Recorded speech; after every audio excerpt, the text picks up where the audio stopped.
Sri PADYAVALI by Srila Rupa Goswami. This PADYAVALI, anthology of poetry, was written by devotees expert in the mellows of devotional service. This book contains many beautiful verses, which have been collected for the pleasure of the devotees. It illuminates the darkness of ignorance, and it is an ocean of transcendental bliss. Sri Rupa Goswami.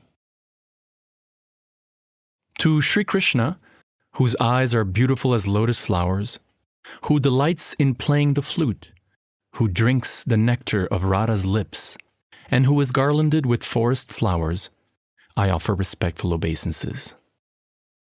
Author unknown. This verse may be interpreted for either Lord Krishna's eyes or form. The two possible translations follow. Translation 1. May Lord Hari's eyes, which lovingly gaze on the devotees, which rival the splendor of blue lotuses, on which the yogis meditate to attain auspiciousness, which are the two great oceans of handsomeness, and which fill Radha's eyes with the nectar of love, quell for you the sufferings of material life. Translation 2. May Lord Hari's form, on which the devotees lovingly gaze, which rivals the splendor of blue lotuses, on which the yogis meditate to attain auspiciousness, which is a great ocean of handsomeness, and which fills Radha's eyes with the nectar of love, quell for you the sufferings of material life. Sri Saranga. May Krishna's arms, their golden ornaments and peacock feathers anointed with mud when he lifted Govardhan hill, deep in Vrindavan forest, the gopis' two blue pillows, and anointed with Kuvalayapida's fragrant ichor, always grant auspiciousness to you. Shubhanka. May playful Gopal's flute music, which calls the faraway Surabhi cows by name, which is the mystic mantra that charms the gopis' hearts, and which delights and attracts the deer enjoying in Vrindavan, bless you all. Sri Hara. I offer my respectful obeisances to wonderful, playful, mischievous Krishna who, if he desires, can make an ocean dry land an ocean, a blade of grass a thunderbolt an insignificant blade of grass, fire cool, and snow a blazing fire. Author unknown. Because he is very affectionate, he promises to give fearlessness to his devotees.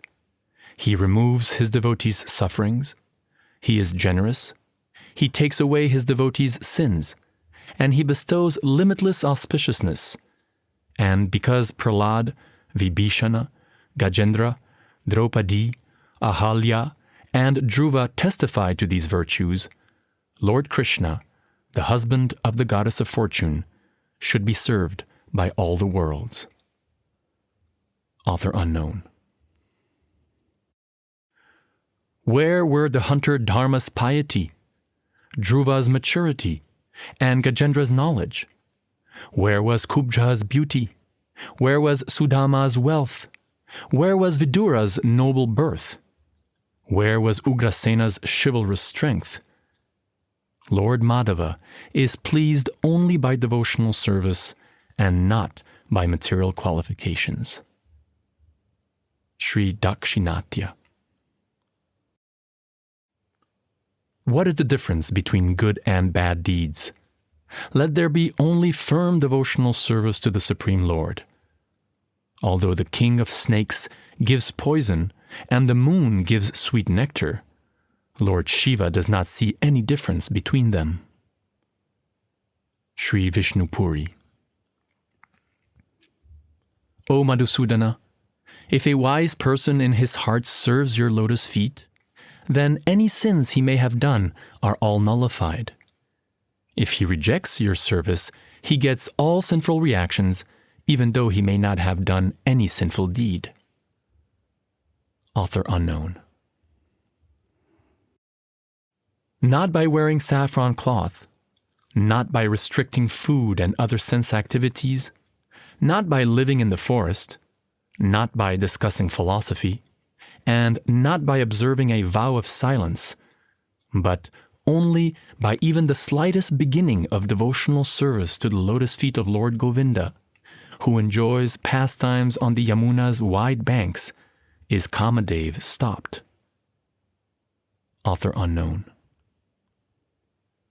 The words Krishna, Krishna are sufficient to purify the people's sins.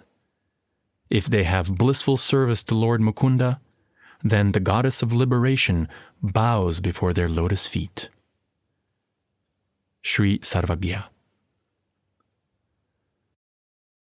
As long as there is hunger and thirst, eating and drinking make one feel very happy. When the Lord is worshipped with pure love, transcendental bliss is awakened in the heart of the devotee. Sri Ramananda Roy. Pure devotional service in Krishna consciousness cannot be had even by pious activity in hundreds and thousands of lives. It can be attained only by paying one price, that is, intense greed to obtain it. If it is available somewhere, one must purchase it without delay. Sri Ramananda Roy. Knowledge is not equal to love of Krishna, and the ability to perform mystic tricks is not equal to Krishna's holy name. Sri Sridhar Swami. As the rising sun immediately dissipates all the world's darkness, which is deep like an ocean, so the holy name of the Lord, if chanted once without offenses, can dissipate all the reactions of a living being's sinful life. All glories to that holy name of the Lord, which is auspicious for the entire world. Sri Lakshmi Dhara. Extracting the 4 syllables that are the heart of the 4 Vedas, Lord Hari makes the word Narayan. Day and night, chanting this name, we become purified. We do not know any other better way to please Lord Hari. Author unknown. Let the twice-born enter the fearless kingdom of yoga, Vedic study, and solitary meditation in the forest. Let them become liberated in that way. As for us, we will spend hundreds of thousands of births chanting the holy name of Lord Krishna, whose splendid dark complexion and yellow garments are like a host of blue lotus flowers blooming in a grove of yellow flower-bearing kadamba trees. Sri Ishvarapuri. May Krishna's holy name, which is a reservoir of all transcendental happiness, the destruction of Kali Yuga's sins, the most purifying of all purifying things, the saintly person's food as he traverses the path of the spiritual world, the pleasure garden where the voices of the greatest saints, philosophers, and poets play, the life of the righteous, and the seed of the tree of religion, bring transcendental auspiciousness to you all. Author unknown. O Supreme Personality of Godhead, when someone desires to chant your holy name, sins tremble in fear. The glory of material illusion faints unconscious. Yamaraja's scribe Chitragupta becomes happy and gazes at the chanter's toenails with awe and reverence, and Lord Brahma prepares Madhuparka to worship him. O Lord, what more can we say than this? Author unknown. Lord Krishna's holy name is the only auspiciousness in this world. If one keeps it in his throat, then what is Yamaraj, the king of the other world, to him? What are Yamaraja's servants to him? Sri Anandacharya. Let there be all victory for the chanting of the holy name of Lord Krishna, which can cleanse the mirror of the heart and stop the miseries of the blazing fire of material existence. That chanting is the waxing moon that spreads the white lotus of good fortune for all living entities. It is the life and soul of all education. The chanting of the holy name of Krishna expands the blissful ocean of transcendental life. It gives a cooling effect to everyone and enables one to taste full nectar at every step. Bhagavan Sri Chaitanya Mahaprabhu. If the opulence or knowledge of many millions of universes were clustered together, they would hardly equal a small fragment of the glory of Krishna's holy name. Krishna's holy name is my life. It is the goal of my life. It is the means I will employ to attain the goal of my life. Author unknown. Lord Vishnu's holy name removes sin, establishes piety, makes one disinterested in the attempt to gain an exalted post like that of Lord Brahma, grants devotion for the lotus feet of the spiritual master, brings transcendental knowledge of Lord Vishnu, burns the seed of repeated birth and death, and places the saintly devotee in complete awareness of perfect transcendental bliss. Sri Vyasa. The holy name of Krishna is transcendently blissful. It bestows all spiritual benedictions, for it is Krishna himself, the reservoir of all pleasure. Krishna's name is complete, and it is the form of all transcendental mellows. It is not a material name under any condition, and it is no less powerful than Krishna himself. Since Krishna's name is not contaminated by the material qualities, there is no question of its being involved with Maya. Krishna's name is always liberated and spiritual. It is never conditioned by the laws of material nature. This is because the name of Krishna and Krishna himself are identical. Sri Vyasa. Krishna's name is the sweetest of sweet things, the most auspicious of auspicious things, the transcendental fruit of the vine of all Vedic literature. O best of the Brigus, chant it even once, either with faith or contempt. It delivers the chanter. Sri Vyasa. The attempt to attain the heavenly Svarga planets impoverishes the entire world. The desire to attain impersonal liberation brings only trouble. The regimen of yoga is dry and tasteless. What is the use of endeavors like these? I will abandon them all and simply make my tongue chant, Krishna, Krishna. Author unknown.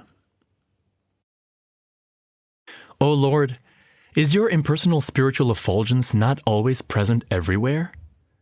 Even so, it has not been able to break even a single small leaf from the tree of repeated birth and death. On the other hand, the moment your holy name is taken by the tongue, it thoroughly shatters the tree of birth and death down to its roots. Of these two, the spiritual effulgence or the holy name, which should be served? Sridhar Swami. The holy name of Lord Krishna is an attractive feature for many saintly liberal people. It is the annihilator of all sinful reactions, and is so powerful that, save for the dumb who cannot chant it, it is readily available to everyone, including the lowest type of man, the Chandala. The holy name of Krishna is the controller of the opulence of liberation, and it is identical with Krishna. Simply by touching the holy name with one's tongue, immediately effects are produced. Chanting the holy name does not depend on initiation, pious activities, or the Purascharya regulative principles generally observed before initiation. The holy name does not wait for all these activities. It is self-sufficient. Sri Lakshmi Dhara. O Lord, just as a miser continually collects, counts, and remembers his money, in the same way let us continually collect, count and remember your holy names. Sri Bhavananda. My Lord, O Supreme Personality of Godhead, in your holy name there is all good fortune for the living entity, and therefore you have many names, such as Krishna and Govinda, by which you expand yourself. You have invested all your potencies in those names, and there are no hard and fast rules for remembering them. My dear Lord, although you bestow such mercy upon the fallen, conditioned souls by liberally teaching your holy names, I am so unfortunate that I commit offenses while chanting the holy name, and therefore I do not achieve attachment for chanting. Sri Chaitanya Mahaprabhu. One who thinks himself lower than the grass, who is more tolerant than a tree, and who does not expect personal honor but is always prepared to give all respect to others, can very easily always chant the holy name of the Lord. Sri Chaitanya Mahaprabhu.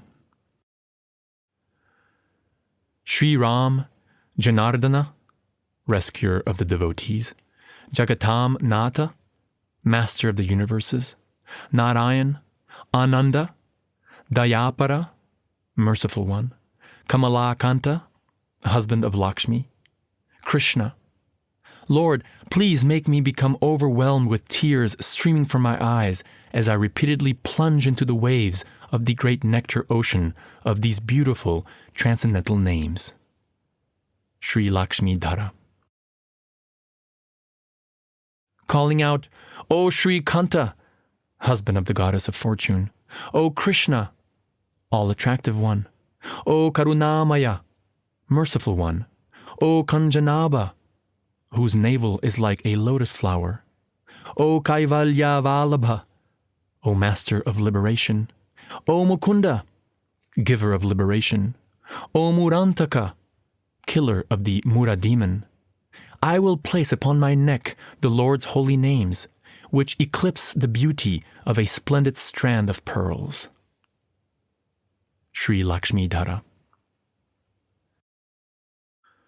O Krishna, O Balaram, O Mukunda, O Vamana, O Vasudeva, O Master of the Universe, O Matsya, O Kurma, O Nrsimha, O Varaha, O Ramachandra, please protect me. O Lord worshipped by the gods, demons, and great sages who have Narada as their leader, O Ocean of Mercy, O Son of Devaki, please grant me unwavering devotion to your lotus feet. Author unknown. O Gopalaka, cowherd boy, O Kripa Jalanidhi, Ocean of Mercy, O Sindhu Kanyapati, husband of Lakshmi, O Kamsantaka, killer of Kamsa, O Gajendra Karuna Parina, merciful savior of Gajendra, O Madhava, husband of Lakshmi, O Ramanuja, younger brother of Balaram, O Jagat Traya Guru, master of the three worlds, O Pundarikaksha, lotus-eyed, O Gopijananata, master of the gopis, please protect me. I do not accept anyone as the supreme except for you. Sri Vaishnava. O Sri Narayan, O Pundarik Nayana, O Sri Ram, O Sitapati, O Govinda, O Achyuta, O Nanda Nandana, O Mukunda, O Ananda, O Damodar, O Vishnu, O Raghava, O Vasudev, O Nrihari, O Devendra Chudhamani, O Hari, O Sri Krishna, I offer my respectful obeisances to you. O Bhandiresha, O Shikanda Mandana, O Vara, O Shrikanda Liptanga, O Vrindaranya Purandara, O Sfurad Amanindi Vara Shyamala, O Kalindi Priya, O Nandanandana, O Parananda, O Aravindekshana, O Sri Govinda, O Mukunda, O Sundaratanu, to me, who am very poor and weak, please give transcendental bliss. Sri Gopal Bhatt. The message of the Upanishads is far from the nectar topics of Lord Hari. For this reason, Upanishad study does not result in a heart melting with emotion, or ecstatic symptoms such as trembling, shedding tears, or standing of hairs on the body. Sri Bhagavan Vyasapada. O Lord, I do not pray for heavenly happiness. I do not even aspire for liberation. Simply let, day after day, the nectar of Krishna's transcendental pastimes flood my ears. Sri Kaviratna. One who daily sings the glories of Yashoda's son, Krishna, which are cooling as sandalwood and camphor, is not troubled by the days of Kali Yuga. For him, at every step there is a torrential flood of the sweetest nectar. Sri Kaviratna. We have now plunged into the great nectar ocean of the transcendental youthful pastimes of Maharaj Nanda's son, Krishna. Of what use to us is the salt water of impersonal liberation? Sri Yadavendra Puri. O Lord, the saintly devotees who happily play in the nectar ocean of the narration of your glories, think the four Purusharthas, material piety, economic development, sense gratification, and liberation, insignificant as a blade of grass. Sri Sridhar Swami. The Ganges, Yamuna, Godavari, Sarasvati, as well as all holy places of pilgrimage, stay where the transcendental topics of the infallible Supreme Personality of Godhead are narrated. Author unknown. May Lord Madhava's pastimes, which bring a sense pleasure stronger than that experienced by the hedonists, a liberation more real than that felt by the yogis in their hearts, and a bliss more intense than that tasted by the most expert drinkers of nectar, protect you. Sri Shankara. I worship Lord Govinda, whose complexion is the color of a blooming blue lotus flower, whose face is like the moon, who is fond of wearing a peacock feather crown, who bears the mark of Srivatsa, who wears a great Kaustuba gem, who is dressed in yellow garments, whose handsome form is worshipped by offerings of the lotus flowers that are the gopis' glances, who is accompanied by a host of Surabhi cows and gopas, who is fond of sweetly playing the flute, and whose transcendental body is decorated with glittering ornaments. Sri Sharadakara. His handsome form gracefully bending in 3 places, his beautiful earrings reaching to his shoulders, the vines of his eyebrows slightly raised, his glance crooked, his delicate lips slightly pursed, and his flower blossom fingers moving restlessly. Krishna happily enchants the entire world as he fills his flute with music under a Kalpavriksha tree. In this way, one may meditate on Lord Krishna. Author unknown. A garland of champaka flowers resting on his gracefully sloping shoulders, Krishna places the flute to his lips. I eternally offer my respectful obeisances to Krishna, who was victorious over Kamsa. Sri Purushottamadev. His loosened hair crowned with a peacock feather and flowing over his shoulders, his handsome form bending in 3 places, and his feet crossing as he dances, merciful and charming Krishna plays his flute. Such is the Lord whom I worship. Sri Narada. Carrying Lord Krishna, undecorated, saying "Why?" as he rejects the jewel sandals a military commander offers in his hand, and forgetting that they are inside the palace, the bird king Garuda suddenly leaves, making a sound like the trumpeting of elephants. I offer my respectful obeisances to the Lord's swift departure. Sri Dakshinatya. Lord Krishna, who is like a sun rising in the darkness, like a boat to the drowning, like a sweet rain cloud to those dying of thirst, like fabulous wealth to the poverty-stricken, and like an infallible physician to those afflicted with the most painful disease, has come to grant auspiciousness to us. Sri Vyasa. To the saintly devotees of the Lord, headed by Prahlad, Narada, Parashara, Pundarika, Vyasa, Ambarish, Shuka, Shonaka, Bhishma, Dalbhya, Rukmangada, Uddhava, Vibhishana, and Arjuna, I offer my respectful obeisances. Sri Dakshinatya.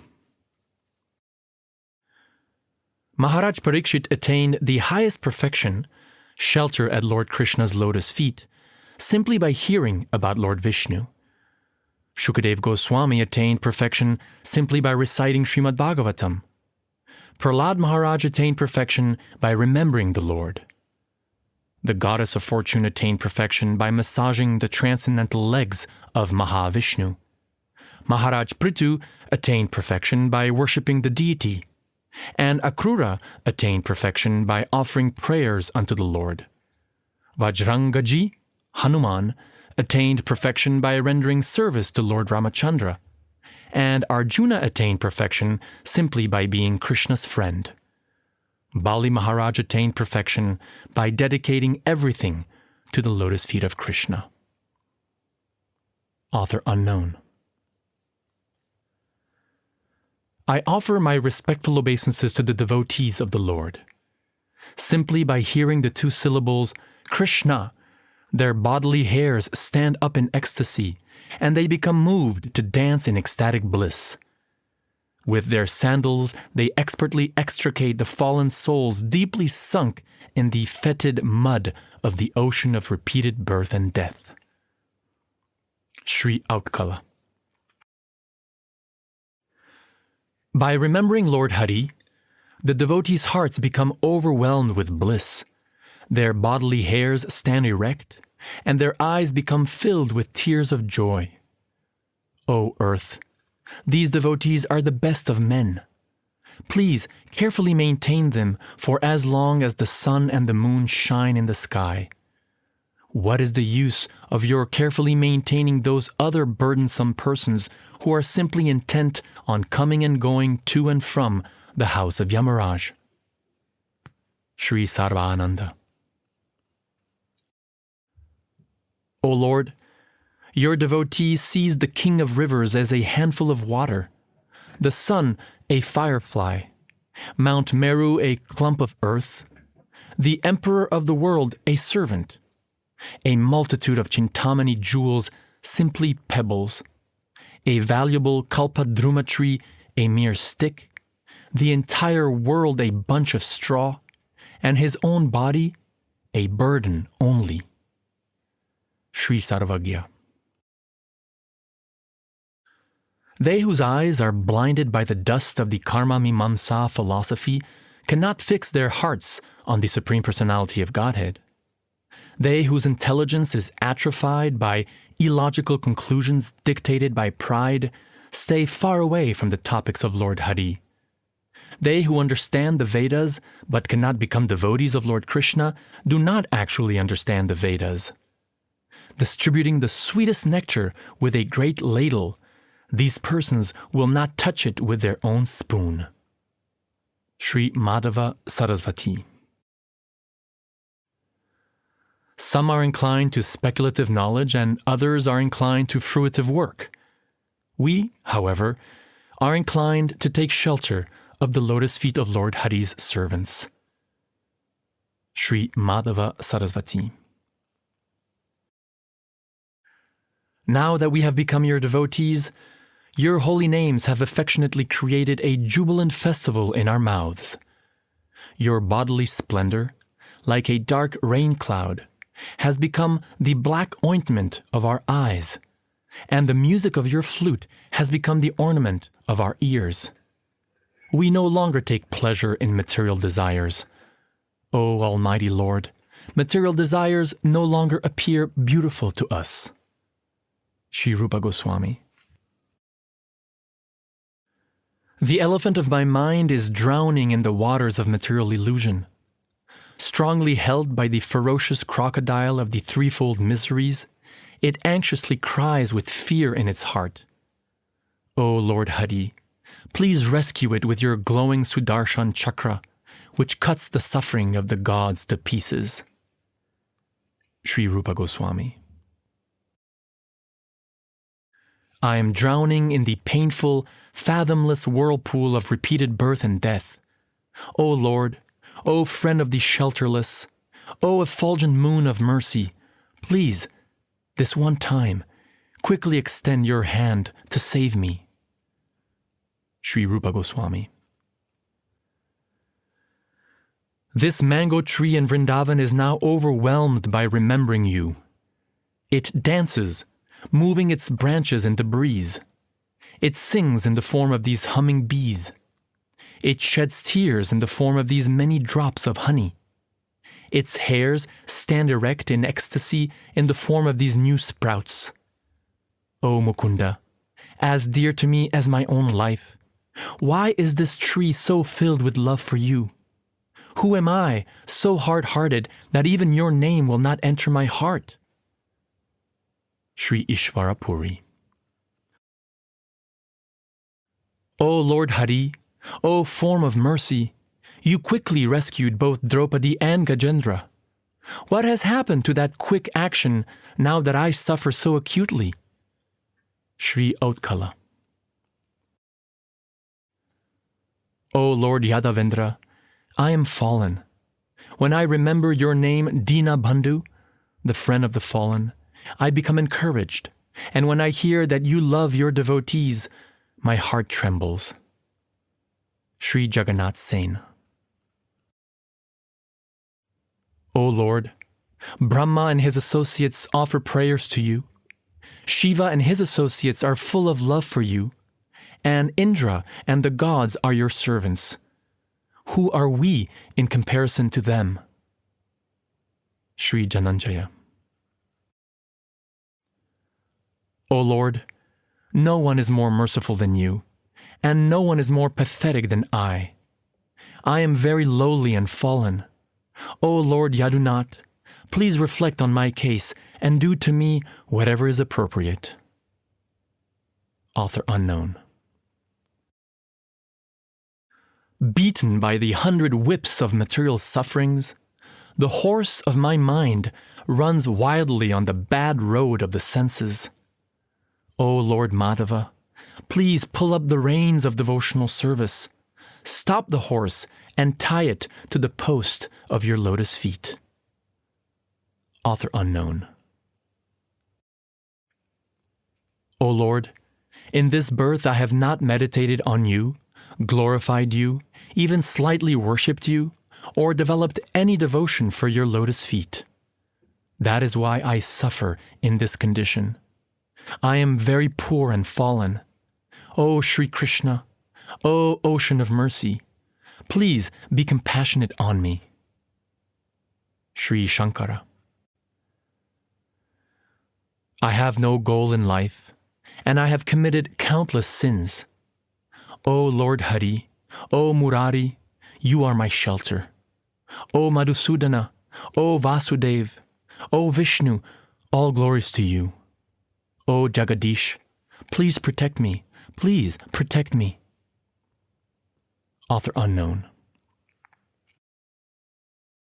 O Lord Murari, during the beginning, middle, and end of all our days and nights, you always remain the only goal of our lives. Sri Dakshinatya. O my Lord, O Krishna, son of Maharaj Nanda, I am your eternal servant, but because of my own fruitive acts, I have fallen in this horrible ocean of nescience. Now, please be causelessly merciful to me, consider me a particle of dust at your lotus feet. Sri Chaitanya Mahaprabhu. We are not poets, we are not logicians, we are not philosophers who have crossed to the farther shore of Vedanta. We are not eloquent debaters. We are the servants of a rascal cowherd boy. Sri Sarvabhauma Bhattacharya. The talkative people will rebuke us, is it not? We do not care. We will drink the liquor of love for Lord Hari. We will become completely intoxicated. We will roll about on the ground. We will dance. We will experience ecstasy. Sri Sarvabhauma Bhattacharya. I am not a Brahmana. I am not a Kshatriya. I am not a Vaishya or a Shudra. Nor am I a Brahmachari, a householder, a Vanaprastha, or a sannyasi.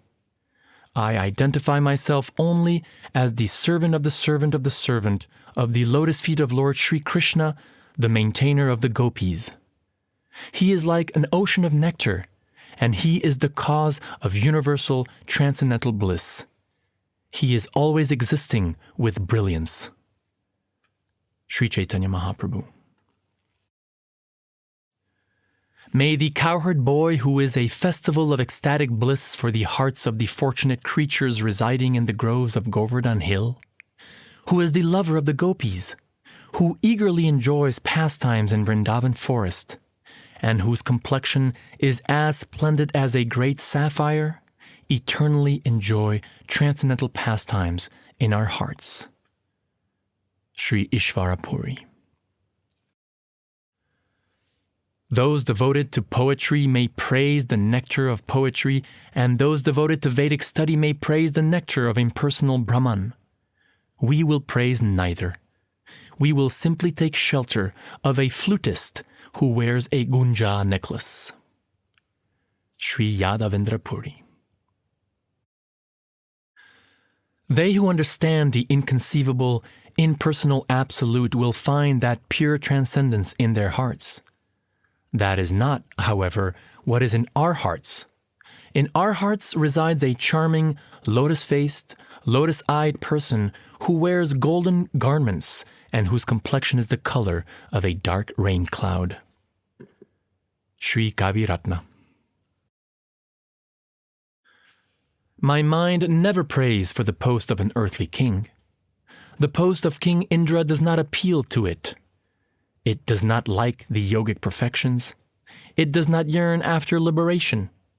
It only runs after the pure supreme Brahman, who, bound by the vine of a gopi's arm, appears like a dark rain cloud and stationary lightning flash in the forest by the Yamuna's shore. Sri Kaviratna. O my evening prayer, all good unto you. O my morning bath, I bid you goodbye. O gods and forefathers, please excuse me. I am unable to perform any more offerings for your pleasure. Now I have decided to free myself from all reactions to sins simply by remembering anywhere and everywhere the great descendant of Yadu and the great enemy of Kamsa, Lord Krishna.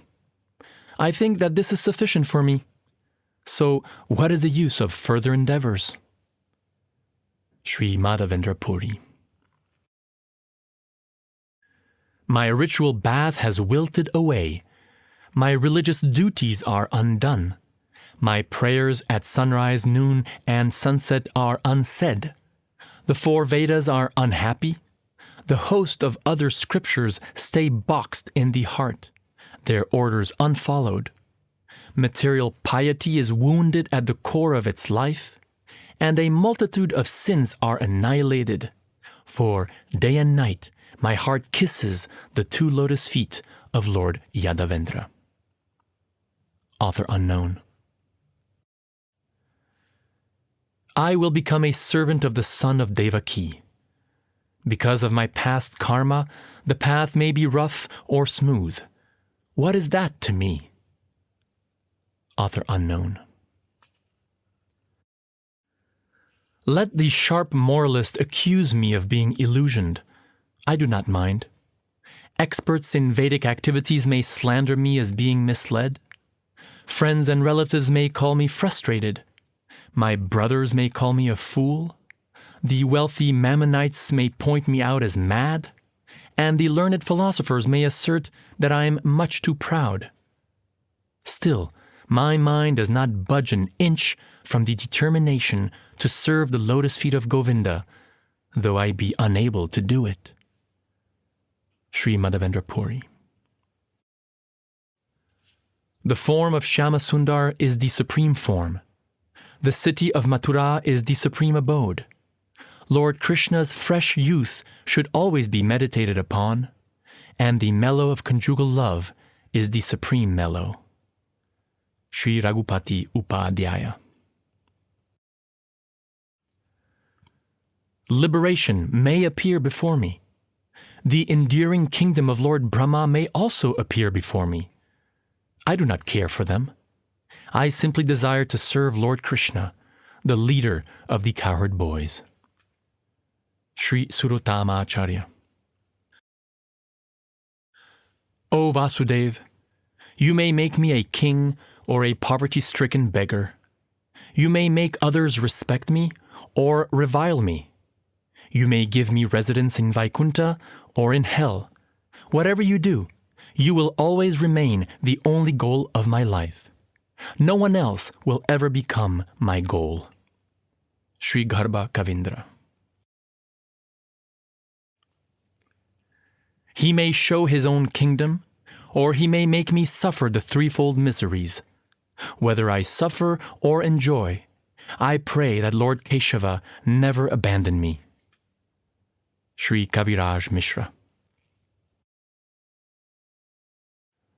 The drops of honey trickling from the two lotus flowers of Lord Nandanandana's feet are so many oceans of transcendental bliss. I pray those drops of honey may eternally delight my heart. Sri Karacharya. Here our Lord herded the calves, and here he played the flute. I pray that I may pass my days shedding tears as I speak these words on the Yamuna's shore. Sri Raghupati Upadhyaya. The Supreme Personality of Godhead is decorated with yellow kadamba flowers. A yellow dhoti girds his waist, and he enjoys playing sweet flute music in the forest garden. I pray that my heart may become fixed on him. Sri Govinda.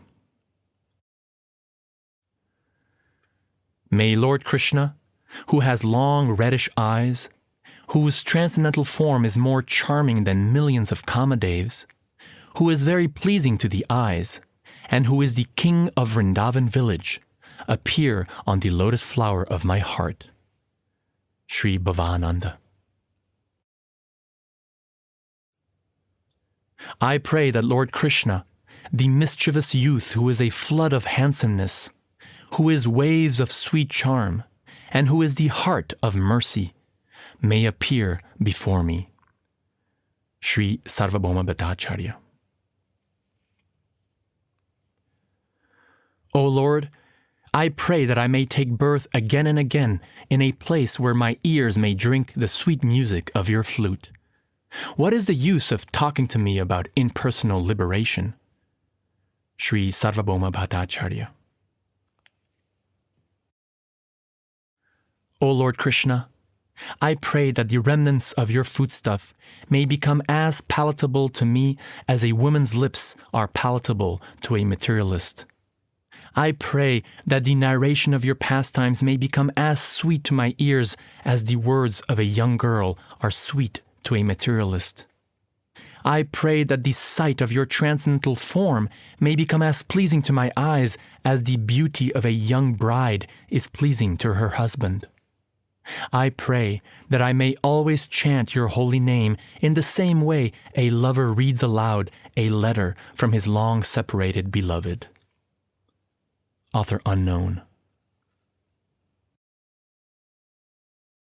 My dear Lord, When will my eyes be beautified by filling with tears that constantly glide down as I chant your holy name? When will my voice falter and all the hairs of my body stand erect in transcendental happiness as I chant your holy name? Sri Chaitanya Mahaprabhu. O Lord of the universe, I do not desire material wealth, materialistic followers, a beautiful wife, or fruitive activities described in flowery language.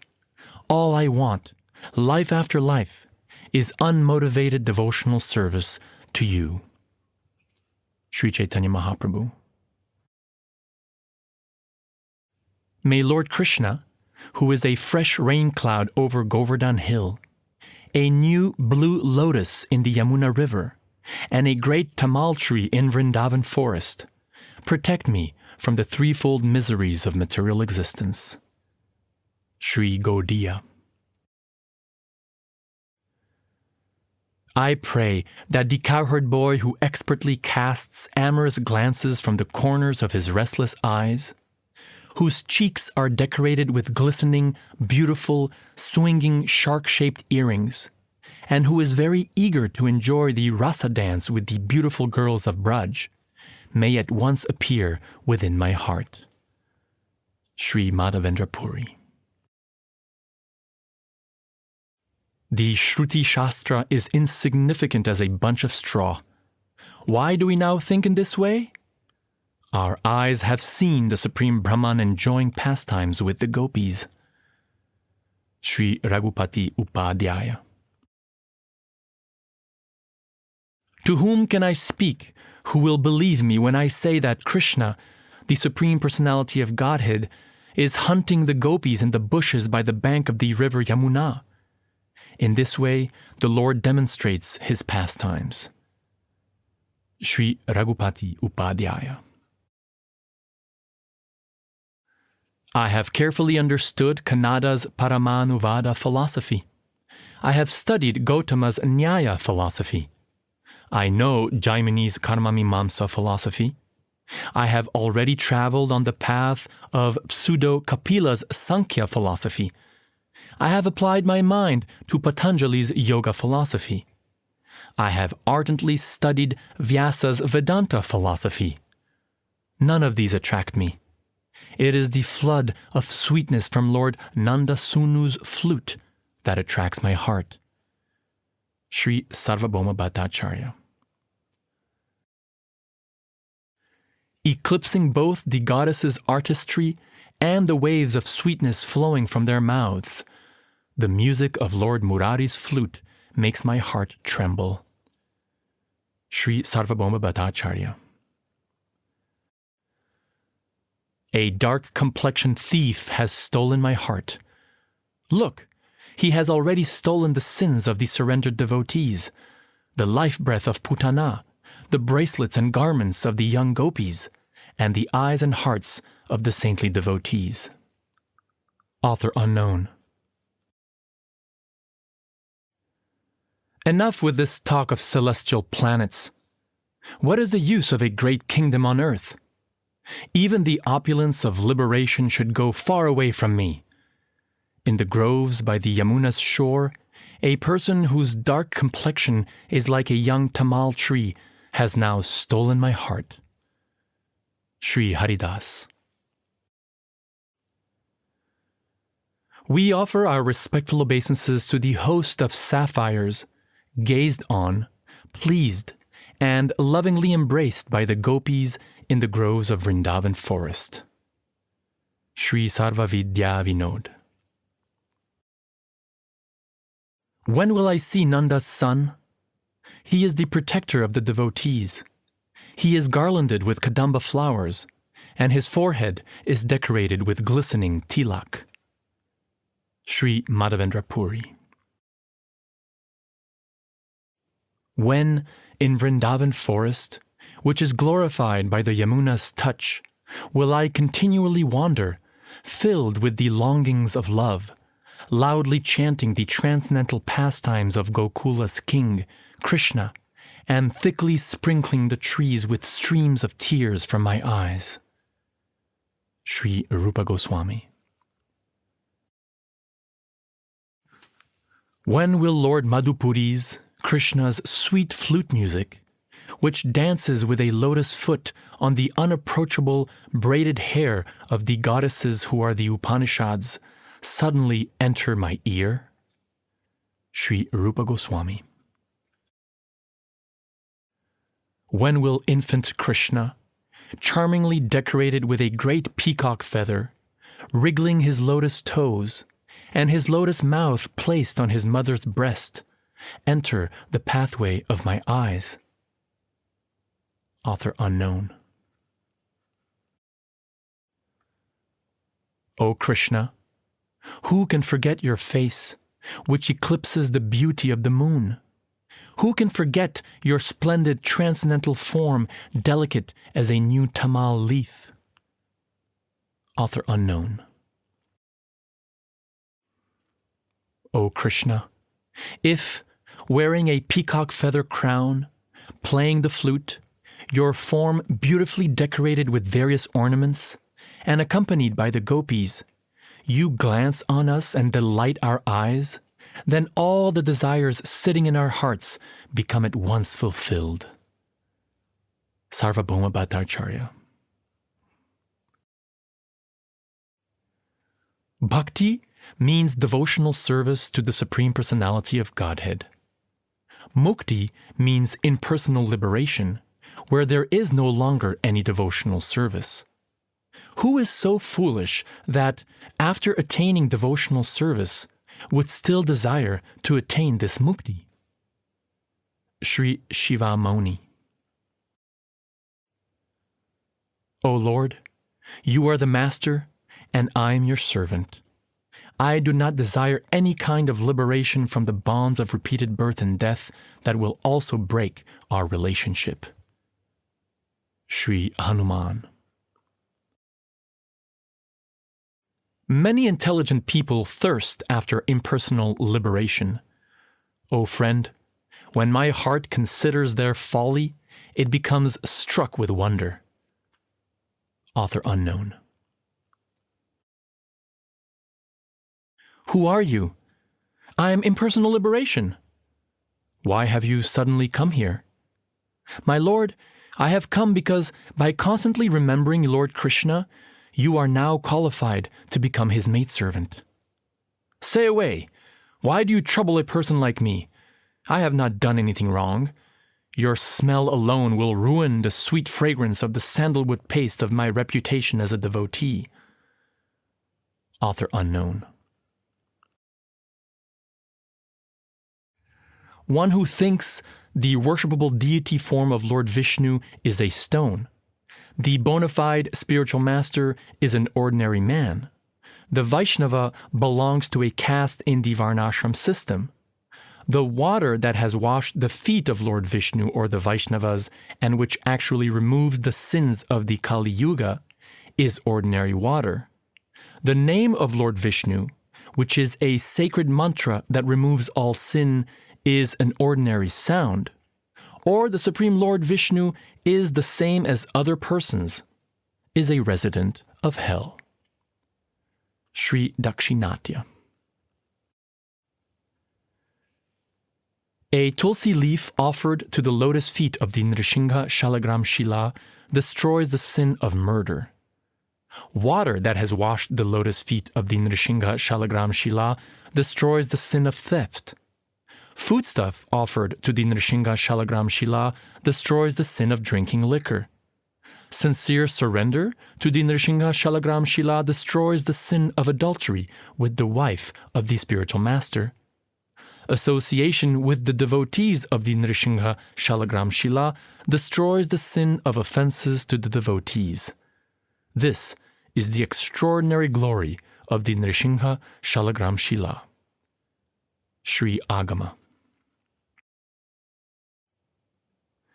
O Lord Murari, as you enjoyed the palatable food presented by the wives of the Brahmanas, the meal offered by Vidura, the milk and yogurt of the cows in Braj, the handful of chipped rice from your friend Sudama Brahmana, the breast milk of Mother Yashoda, and the delicious foods prepared by the young girls of Braj, I hope the offering I now place before you, you will also enjoy in the same way. Sri Ramanuja. O Lord Madhusudana, as you enjoyed the meal offered by Vidura, the foods presented by Kunti, your lunch on the peak of Govardhan Hill, the chipped rice of Sudama Brahmana, the breast milk offered by Mother Yashoda, the meal offered by Bharadvaja Muni, the food offered by Shabarika, the many dishes presented by the wives of the Brahmanas, as well as the taste of the gopis' lips, I hope the offering of food I now place before you, you will enjoy in the same way. Author unknown.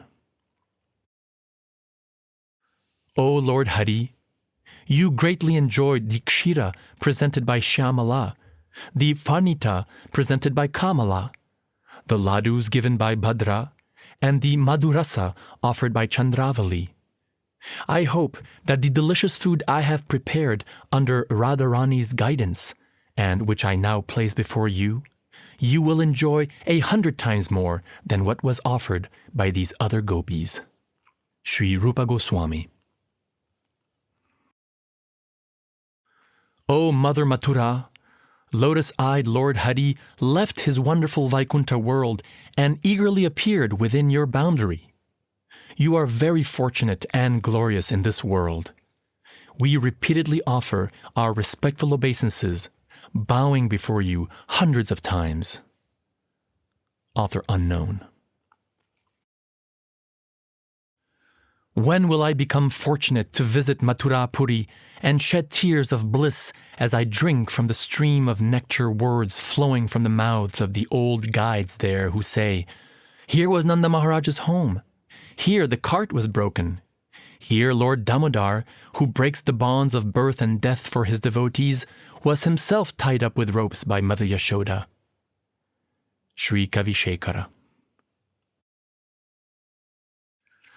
Mathura, Lord Krishna's capital, beautifully decorated with footprints marked with a chakra, flag, and elephant rod, where Brahma, who was born from a lotus flower and is the original guru of everyone, yearned to take birth as a blade of grass, is splendidly manifest even now. Author unknown.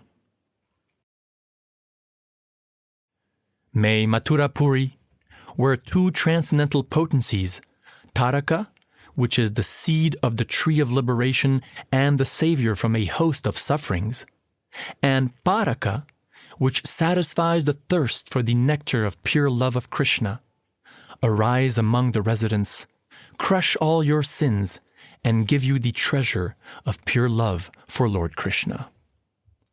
Sri Rupa Goswami. O Mathura, even your master, Lord Muramardana, refuses to give the exalted stage of devotional service you easily give to the devotees. O Mathura, words have no power to properly describe your glories. Sri Rupa Goswami. Mathura is in my ears. Mathura is in my eyes. Mathura is in my voice. Mathura is in my heart.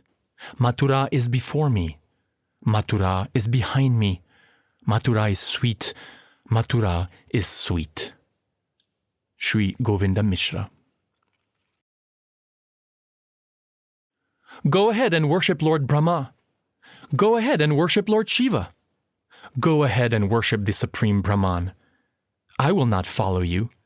I will simply worship Vrindavan forest, which brought transcendental delight to Lord Krishna. Author unknown. Those who are afraid of material existence worship Vedic literature. Some worship Smriti, the corollaries to Vedic literature, and others worship the Mahabharata. As far as I am concerned, I worship Maharaj Nanda, the father of Krishna, in whose courtyard the Supreme Personality of Godhead, the Absolute Truth, is playing. Sri Raghupati Upadhyaya. I offer my respectful obeisances to Nanda Maharaj. His garments are red as a banduka flower. His face is handsome. His chubby form is the golden color of sandalwood paste. His eyes are enchanted by the sight of Lord Mukunda. Sri Rupa Goswami. Mother Yashoda holds Lord Pankajanabha, Krishna, on her lap. Her garments are wonderfully beautiful. Her complexion is the color of a fresh rain cloud. She delights the entire world. I repeatedly offer my respectful obeisances to her. Sri Rupa Goswami. Lying on his back, his hands and feet charmingly reddish, and his forehead gracefully decorated with yellow Gorochana tilak markings, Lord Murari violently overturned the cart. I offer my respectful obeisances to him. Author unknown. His eyes half opened, Lord Vishnu drinks the milk of his mother's breast. Finishing one breast, with his hand he rubs the other, from which the milk has already begun to flow. His mother fondles him with her fingers. He smiles. May the white splendor of Lord Vishnu's teeth, which are anointed with drops of milk, protect you all. Sri Mangala. His restless eyes ignoring the face of the queen of the Gopas, and his lips anointed with the sweet nectar of a smile. An infant crawls on the ground with his knees. I worship that infant, whose complexion is the dark color of a tamal leaf. Sri Raghunath Das. The gopis asked, "Where is your face? Where are your eyes? Where is your nose? Where are your ears? Where is the top of your head?" With each question, the Lord placed his flower petal finger in the appropriate spot. In this way, the infant Lord delighted the gopis. Sri Kavi Sarvabhauma. Krishna, one moment I carefully bathe and anoint you, and the next moment you are again covered with dust. Sri Sarvabhauma Bhattacharya. Child Krishna approached a gopi and carefully placed his lips against her lips, his neck against her neck, his eyes against her eyes, and his forehead against her forehead. Speaking sweetly, he explained that he was, after all, only a small child, and then he pressed himself against her breasts for a long time. He then smiled, and the hairs of his body stood up with excitement. May child Krishna, whose body appeared to be too young to enjoy amorous pastimes, protect you all. Sri Divakara. The gopis complained, "We will tell your mother what you have done, how, even though you pretend to be only a small child, you enjoy amorous pastimes with the doe-eyed girls, delighting their eyes in the caves of Govardhan Hill." In the view of all these gopis, baby Krishna cleverly placed a finger in his mouth and began to suck on it to refute their arguments. May baby Krishna purify the entire world. Sri Vanamali. While on his father's lap, Lord Vanamali acts as a small child, although when he is alone with the young gopis, he exchanges amorous smiles. Sri Mukunda Bhattacharya.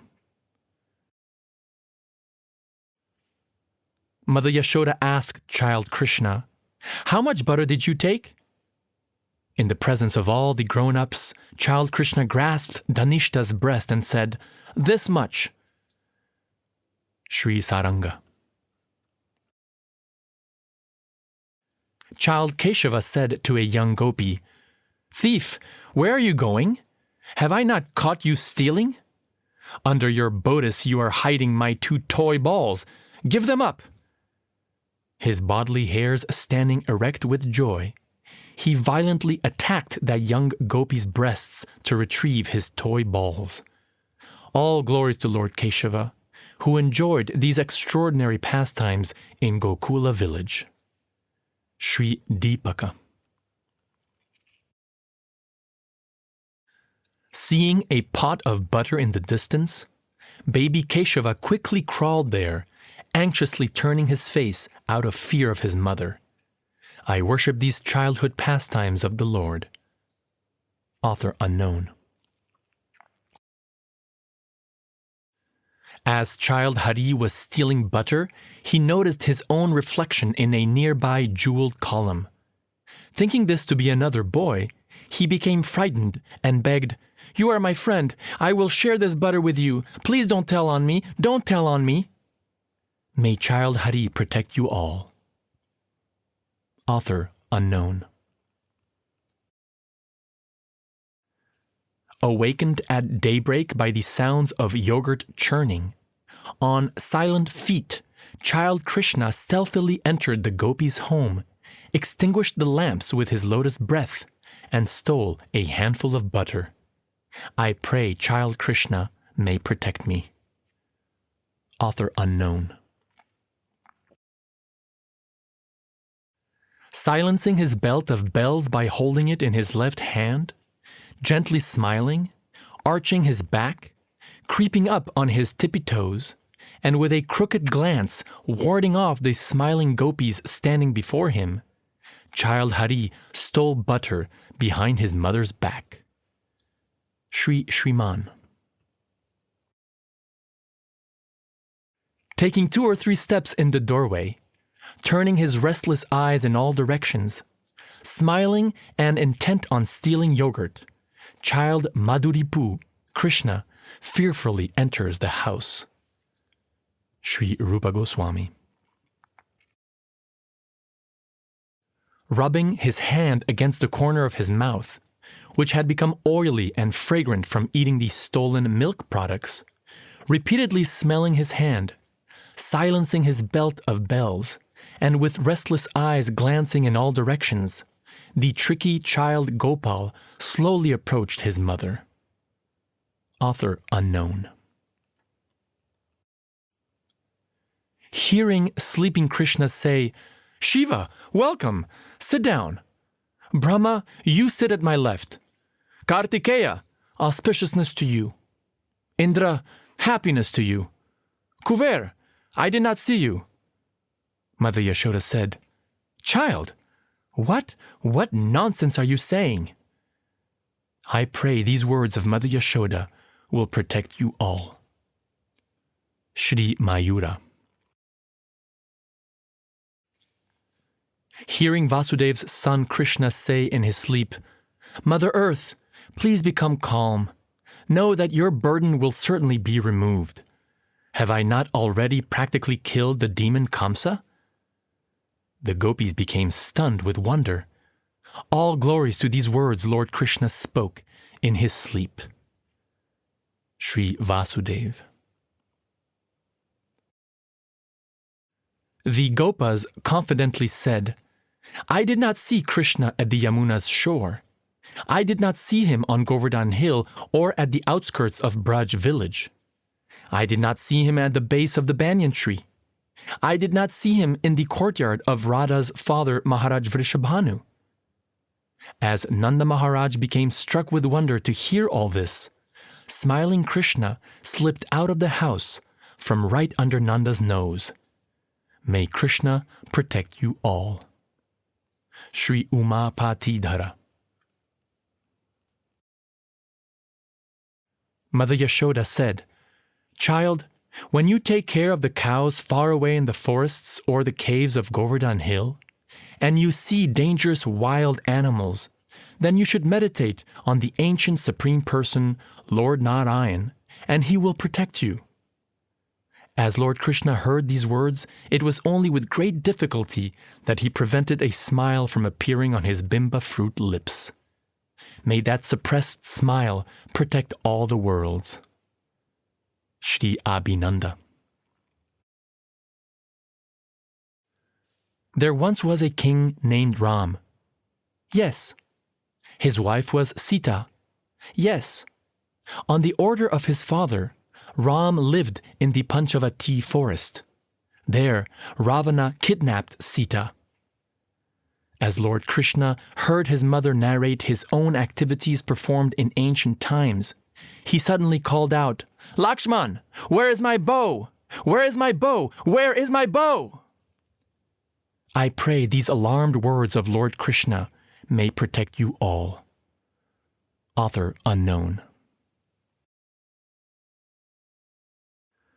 O my rising dark moon, my child, you are not asleep? No, sleep has not yet come to me. Listen, my son, I will tell you a bedtime story that will make you fall asleep. What is this story I have never heard? Please tell it. Mother Yashoda then told the story. When she came to the sentences, "Then Lord Nrsimha appeared from the pillar. Lord Nrsimha was very eager to rip the demon to shreds." A smile suddenly arose on child Krishna's lips. Sri Sarvananda. Wearing a crown and his hand on the head of a cane, the Lord loudly sings the song sung by bulls when they challenge each other for the sake of a cow. Hearing the challenge, two large, arrogant bulls appear and for a long time remain absorbed in the arts of battle. I pray Lord Murari, the playful cowherd boy who enjoys pastimes of protecting the cows and bulls, will always protect you. Sri Yogeshvara. When the cowherd boys become intoxicated by the sweet sounds of the flute, and with unblinking eyes drink the sight of Lord Mukunda, then the unattended cows, eager for soft grasses to eat, wander far away and enter the caves of Govardhan Hill. Sri Keshava Chatri. With an air of peaceful respectability, the gopis placed nice garments around their hips and went to enjoy amorous pastimes with Krishna in a solitary place. The sound of Krishna's flute stunned their vow of chastity, their attachment to their husbands' homes, and all the protections offered by their elders. Sri Sarvavidya Vinod. When the beautiful-eyed girls of Braj saw Lord Krishna, they wished all their senses were eyes, and when they heard the waves of music from his flute, they wished all their senses were ears. Author unknown. Removing their silk saris, the young gopis eagerly sported in the waters of the Yamuna. After some time, they intently looked in all directions, and then, certain that no one was watching, emerged from the water and carefully dried their naked bodies. Meanwhile, hidden in a nearby forest grove, Lord Krishna had been watching their every movement for a long time.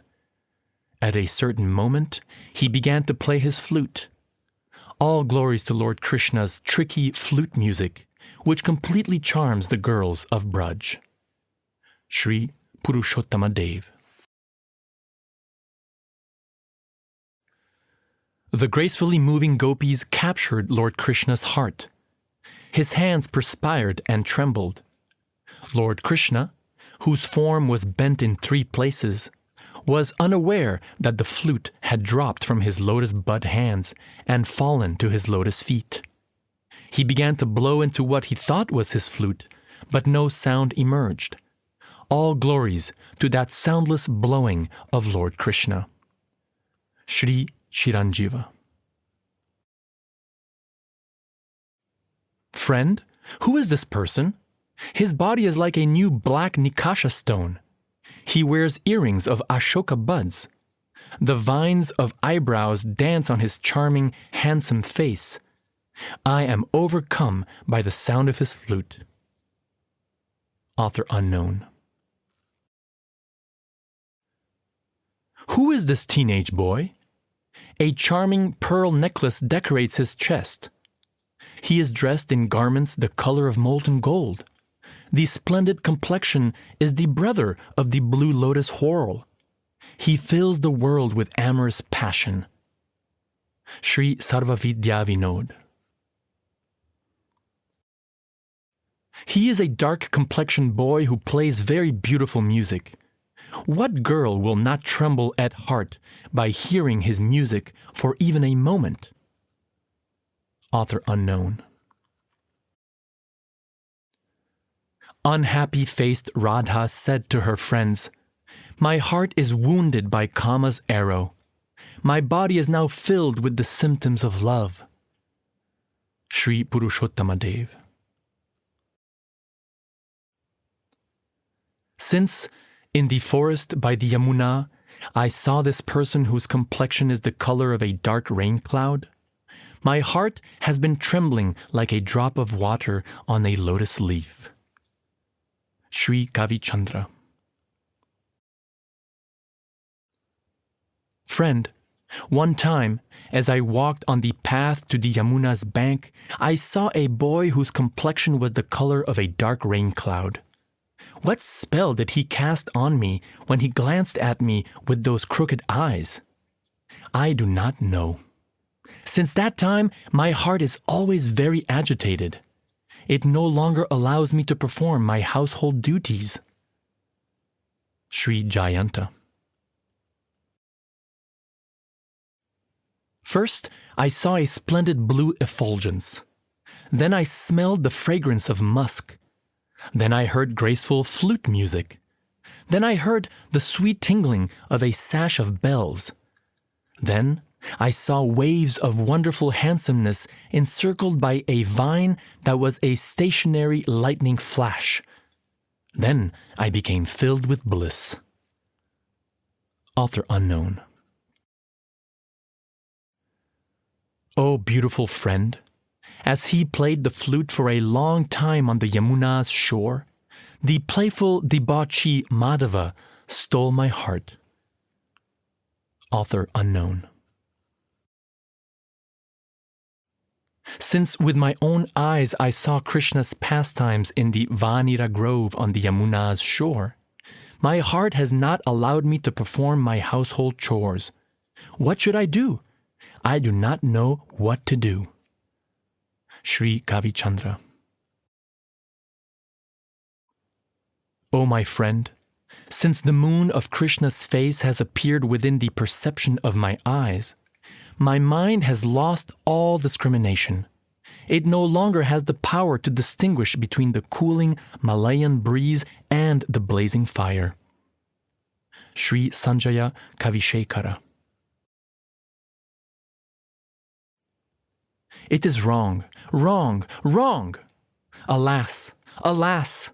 I saw the Supreme Personality of Godhead, Lord Hari, and I thought he was an ordinary cowherd boy. Sri Sharana. Friend, when I see Krishna, who wears a garland of forest flowers, why does my mouth become dry, my thighs become stunned, my heart tremble, and my cheeks perspire? Sri Mukunda Bhattacharya. Friend, I have seen an autumn full moon shining above a tamal tree. This moon's flute music mocks my chastity. Sri Sanjaya Kavishekara. O moon-faced friend, the gentle breezes, the moon, and the scent of sandalwood torment my heart. It is not happy. It yearns to see my lover, Krishna. Author unknown. Alas, alas! Krishna's flute makes me completely forget the rebukes of my elders, my own growing infamy, and the harsh actions of my husband. Sri Sarvavidya Vinod. My wealth, Home, children, friends, and family all seem important only as long as Vanamali Krishna does not glance on me with dancing eyes on the Yamuna's shore. Sri Sarvavidya Vinod. Let my enemies be pleased to find fault with me. Let my husband punish me again and again. I do not care.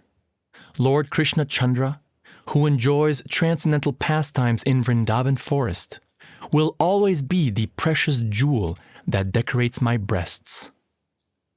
Author unknown. Let my husband beat me. Let my enemies laugh in my face. Let my parents and elderly relatives shame me before my husband. Let my whole family become polluted. I do not care.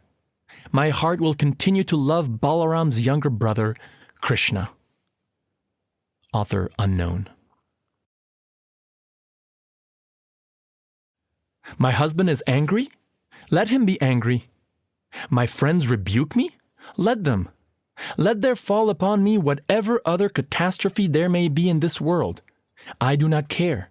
I simply wish that my eyes may eternally drink the nectar of Krishna's handsome form. Sri Pushkaraksha. O messenger friend, if Krishna would walk on the pathway of my eyes, then my birth will become fruitful. What is the use of this impossible desire? Who is able to perform the pious activities to obtain this? Author unknown. O friend, I am very unfortunate. If the sound of Krishna's flute fell once again on the pathway of my ears, I would not care even whether or not I had the fortune to see him. Sri Rupa Goswami. O moon surrounded by stars on the 4th night of the month of Bhadra, O Lord, O moon making tidal waves in the ocean of amorous desire, I respectfully offer Arghya water to you, and I bow down before you. I pray that by your mercy my desire to become the beloved of youthful Krishna will become fulfilled in truth. Author unknown.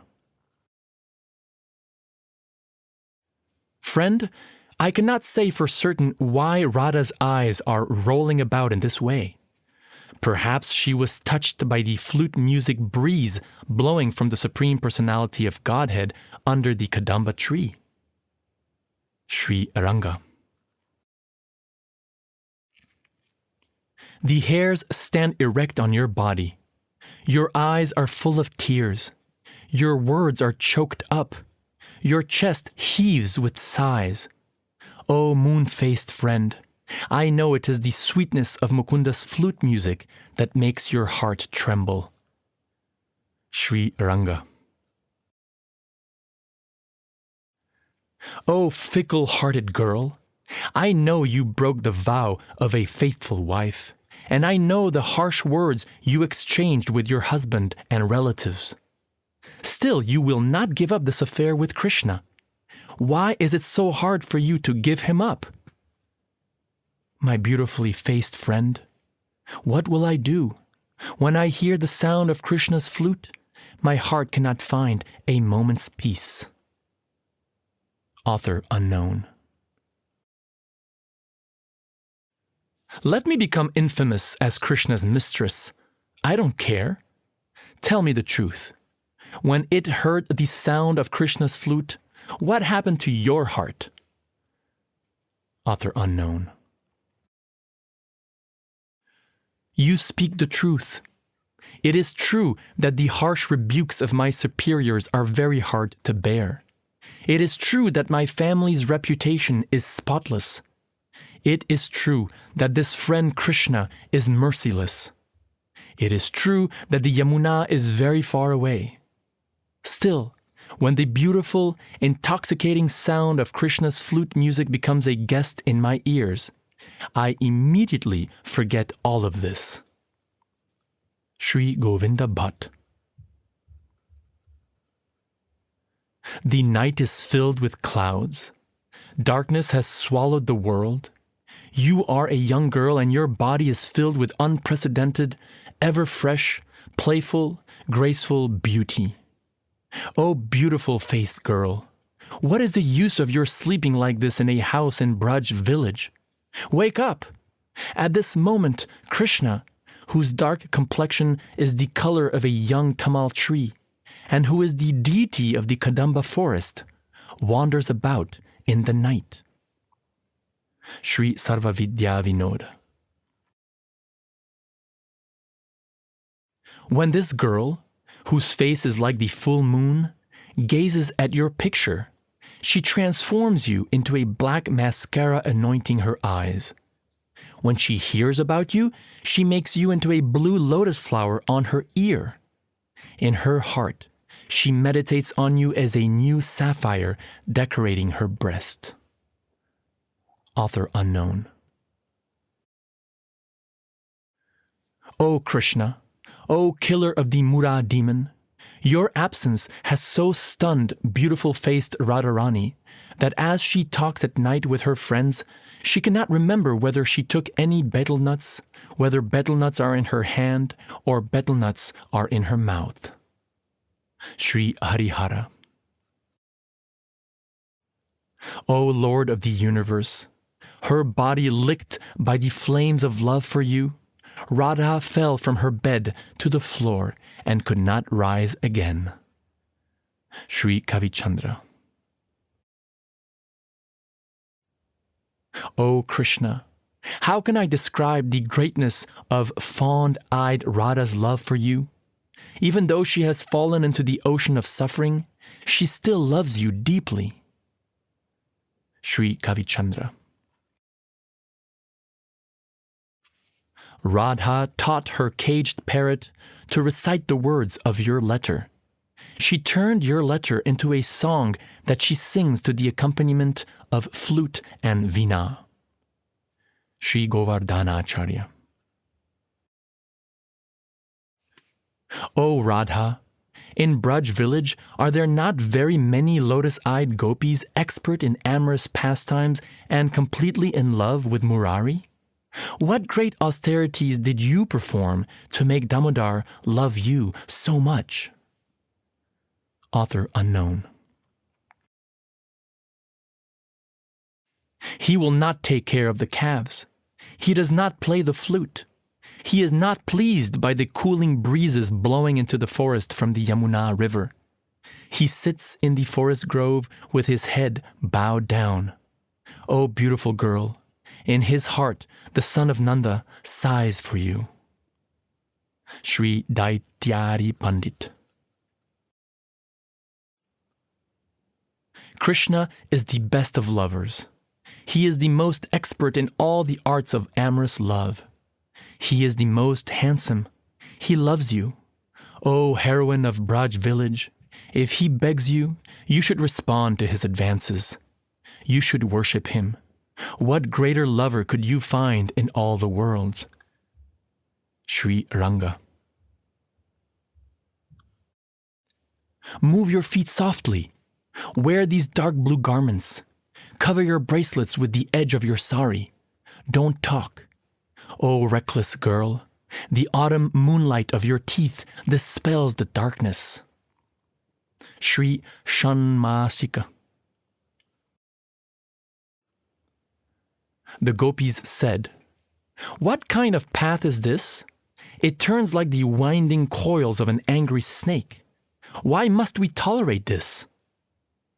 Repeatedly remembering the gopis' harsh words and prayers that the moonlight would light up the darkness, lotus-eyed Radha cast in the direction of the very faint moon an angry glance from the reddish corner of her eyes. She forbade the moon to shine. Sri Sarvavidya Vinod. O Madhava, how can we describe Radha's reckless fear of the serpent engraved on her medallion? As she walked on the path to secretly meet you in the middle of the night, she became so afraid the effulgence of the jewel on that serpent's hood would light up the darkness, she covered it with her hand. Author unknown. Say something to the splendidly smiling infallible personality of Godhead, who stands before you filled with amorous desire. O fond-eyed girl, sprinkle him with the flooding nectar of your amorous glance. Author unknown. My dear friend, you have already sold yourself and all your beauty to Govinda. Now you should not be bashful. Please look upon him cheerfully. One who has not sold an elephant to another person should not make a miserly quarrel about selling the trident which controls the elephant. Sri Rupa Goswami. With affectionate Radharani, who is very expert at the art of embracing, peacock-feathered crowned Krishna enjoyed a great festival to welcome the arrival of Kamadev. Sri Kaviraj Mishra. This forest grove trembles even though there is no wind. Someone must be here. We don't see anyone. The cowherd boys have all fled from this place in terror. In this place, there is only Radha's friend Krishna, who enjoys pastimes of loudly, playfully, ferociously, and frighteningly roaring like a tiger. May Lord Krishna delight you all. Author unknown.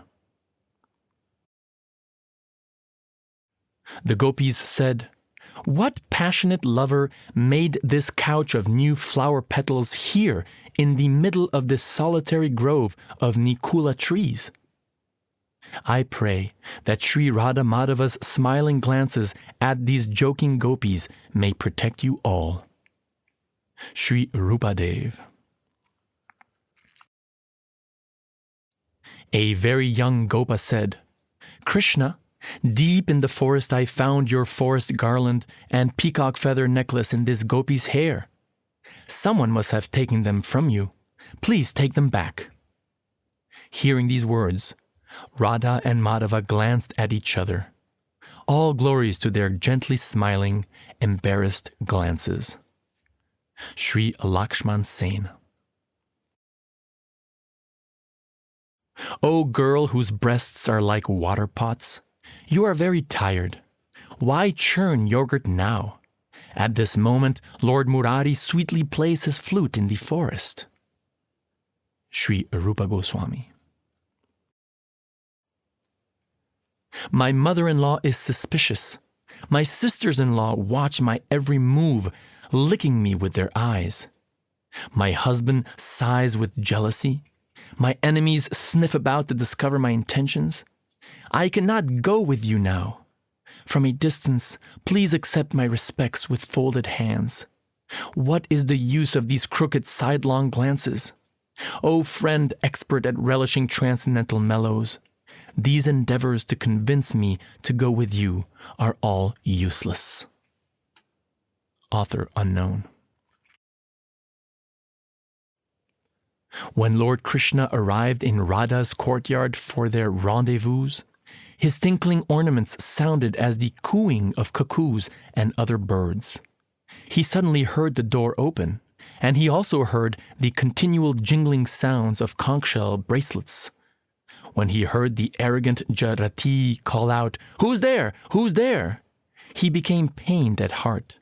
He spent that entire night hiding in a tree in a corner of the courtyard. Sri Hara. Mother Yashoda said to Krishna, "My child, I invited Radha to a party at night. Her husband wasn't at home. She left her empty home and came here. When she came, the servants were very agitated and said, 'How can a chaste wife travel about all alone? How can she return to her home unaccompanied?' For this reason, my child, I want you to escort her home." When Radha and Madhava heard Mother Yashoda's words, they glanced at each other. All glories to their sweetly smiling, gentle glances. Sri Lakshman Sen. One day, Radha accidentally met Krishna in the forest. She said, "I am going. O Achyuta, what happiness will I get by seeing you? If a girl stays in a secluded place with a man, her reputation is ruined. After saying these crooked hints, Radha feigned unhappiness and remained motionless. Lord Krishna suddenly embraced her, making the hairs of his body stand up with joy. I pray Lord Krishna will protect you all. Author unknown. O friend, you are trembling. The hairs of your body are standing up. You have run into the house from outside. O beautiful girl, you must certainly have been attacked by the black snake of Lord Krishna. Sri Rupa Goswami. O Kanchana-eyed girl, at this moment in the forest groves, lotus-eyed Krishna is decorating the gopis' hair with splendid springtime flowers. For this reason we say, you are the best of all girls expert at relishing transcendental pastimes. Why do you not take your hands from this housework and go to him? There is not a moment to lose. Sri Rupa Goswami.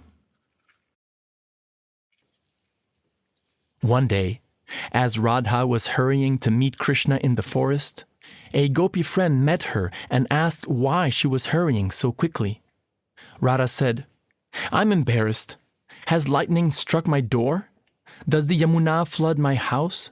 Do snakes stare at me with angry eyes? Are these the reasons for my haste? Or is the reason that I have eternally offered my body and life to Lord Krishna? Author unknown. After 2 or 3 steps, she thinks her toy lotus flower a burden and sets it down by the road. After 3 or 4 steps, she sets down the garland of jasmine flowers decorating her braids. And after 5 steps, she removes the pearl necklace from her neck.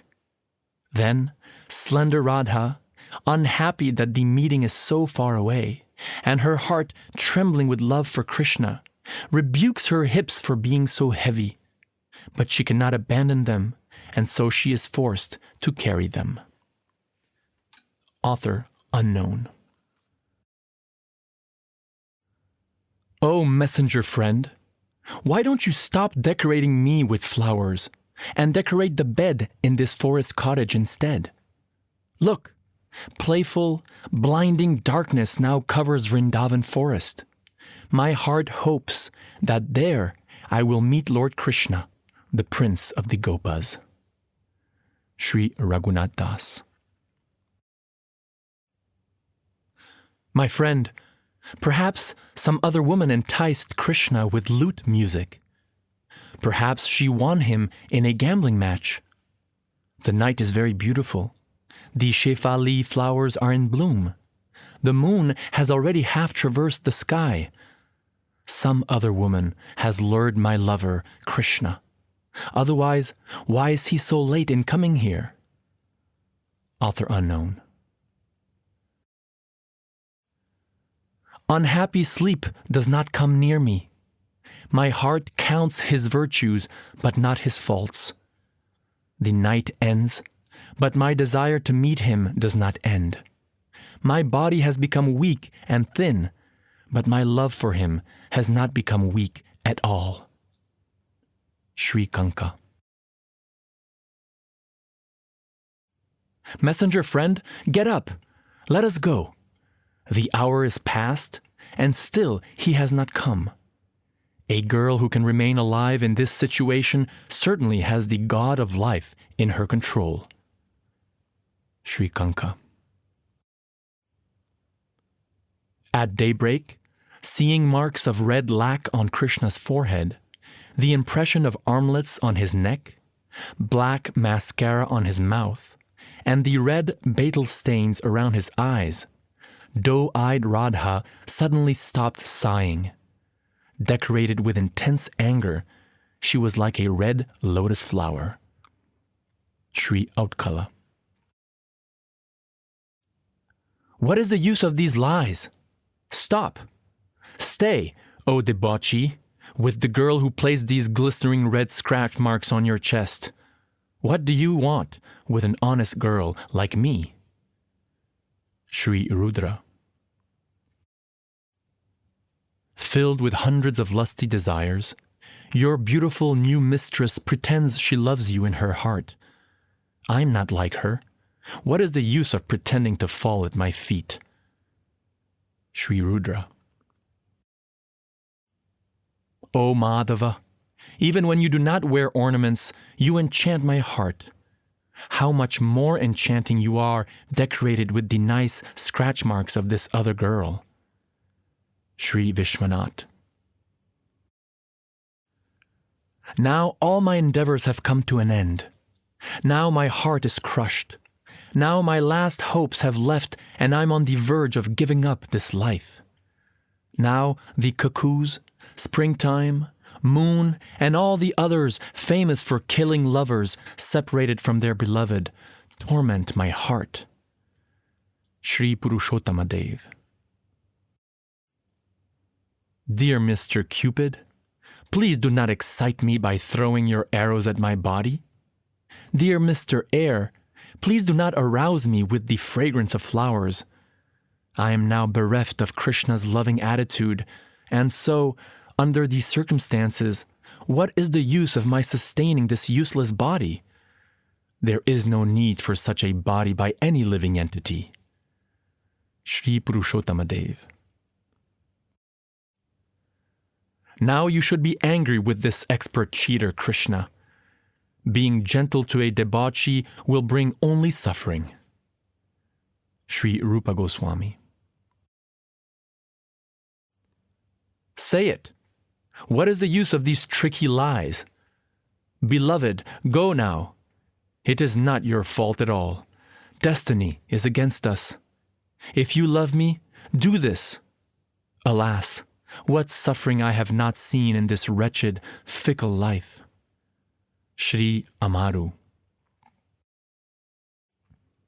O cheater, to the gopis who have accidentally come here, what are you? O Lord Hari, these girls don't love you. How can you cheat them? I alone have fallen hopelessly in love with you. You are dear to me as life. Sri Purushottama Dev. Why do you tilt your neck and stare at me? Friend, let Krishna go. Let him go. Only a fool will treat this tricky debauchee like the Supreme Personality of Godhead. Sri Rupa Goswami. O beautiful one, for plunging you into this ocean of love, don't be eternally angry with me. O charming one, have you not heard how poison is produced by churning nectar? Sri Ranga. O moon-faced girl, O affectionate one, don't turn from my words. O charming one, how many pious activities must one perform in order to hear my words, which are carefully kept secret from even the personified Vedas? Sri Ranga. Enough! Stop saying the name of this merciless person. Again, time is past talking of him. O Gopi messenger, tell me again what he said. Tell me. Careful attention should be given to the words of the enemy. Sri Angad. O pious girl, first you refuse to see his love, then you insult your friends, and now you are suddenly angry with your lover. Still, I can see that you are burning in the flames of separation from Krishna, and your anger at him is like crying in the wilderness. Sri Amaru. O fair-complexioned Gopi, please do not loosen and untie the knot of your anger. Krishna does not like gentle saintliness. A cheater does not think honesty is a virtue. Sri Rupa Goswami. I repeatedly practiced knitting my eyebrows. I studied how to stare without blinking. Again and again I practiced remaining silent with a sarcastic smile. I studied how to keep my heart steady and not lose my composure. I can practice how to be angry with Krishna, but my final success still remains in the hands of fate. Sri Amaru. O Alan Sangi, I know how to display an angry silence. I know how to speak crooked, sarcastic words. And I know how to angrily knit my eyebrows in hundreds of ways. If I do not become overwhelmed by the sound of the flute on Krishna's lotus mouth, I know how to display all these angry features. Author unknown. Yes, my friend, I have heard that Krishna is a debauchee always searching for new lovers. Still, my heart trembles with love for him. I pacified my heart with many logical arguments, and I was able to chase the love from it. But then, in the next moment, I found myself devoured by the sweet sound of Krishna's flute. Sriman Prabhupada. When my lover, Krishna, stands before me and speaks sweet words, do all my senses become ears, or do they become eyes? I do not know.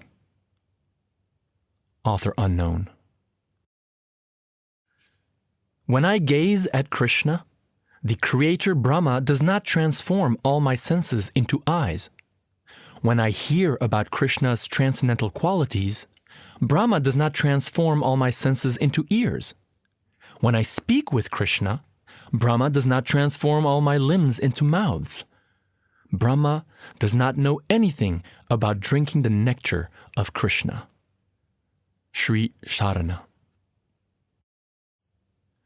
O honest, upright friend, you are very pure in heart, and this flutist Krishna is very crooked.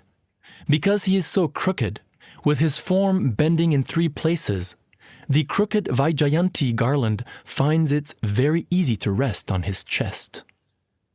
Sri Rupa Goswami. Now that I can no longer see the face of my lover, Krishna, sighs burn my mouth.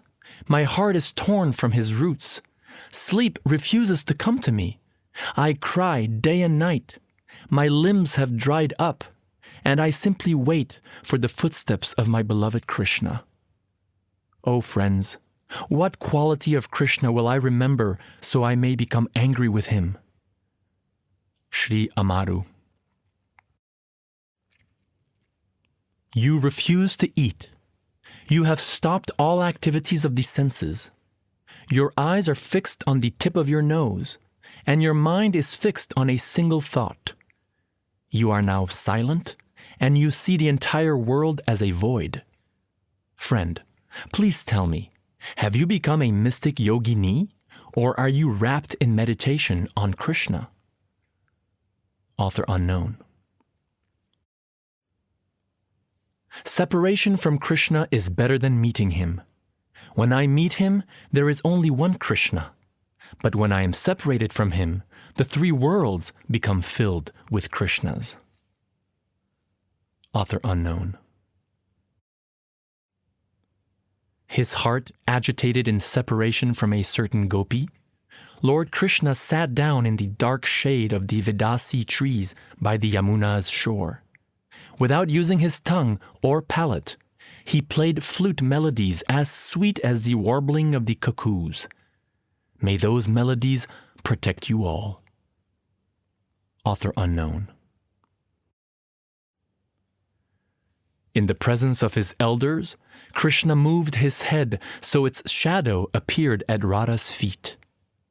Radha responded by moving the vines of her arms so their shadows embraced Krishna. In this way, Radha and Krishna ended their playful lovers' quarrel and became again pleased with each other as their unsuspecting elders looked on. All glories to Radha and Krishna's again becoming pleased. Sri Hara. Radha is completely red with love for you. Her love is like the redness of a gunja berry, which is red not only on the surface, but through and through. O clever-talking Krishna, the redness of your love for her is not in your heart, but only in your mouth, just as a parrot's mouth is red, but the rest of him is some other color. Sri Govardhana Acharya. O handsome Krishna, Radha's heart burns with love for you. You eternally stay in her heart. On the other hand, your heart is always very cool and cheerful. My unloved friend Radha is never allowed to enter there even for a moment. Sri Rudra. One time, Lord Krishna offended Radha, and they quarreled.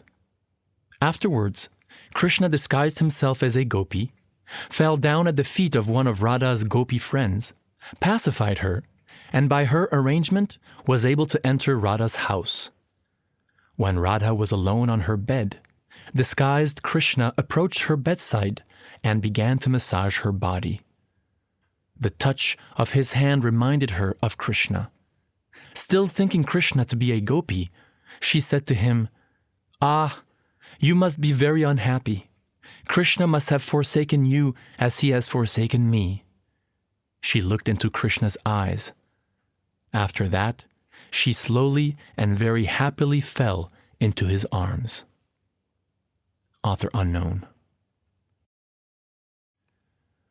Radha became genuinely afraid of the possible intrusion of her elders, and for this reason, the bud of her feigned anger began to blossom.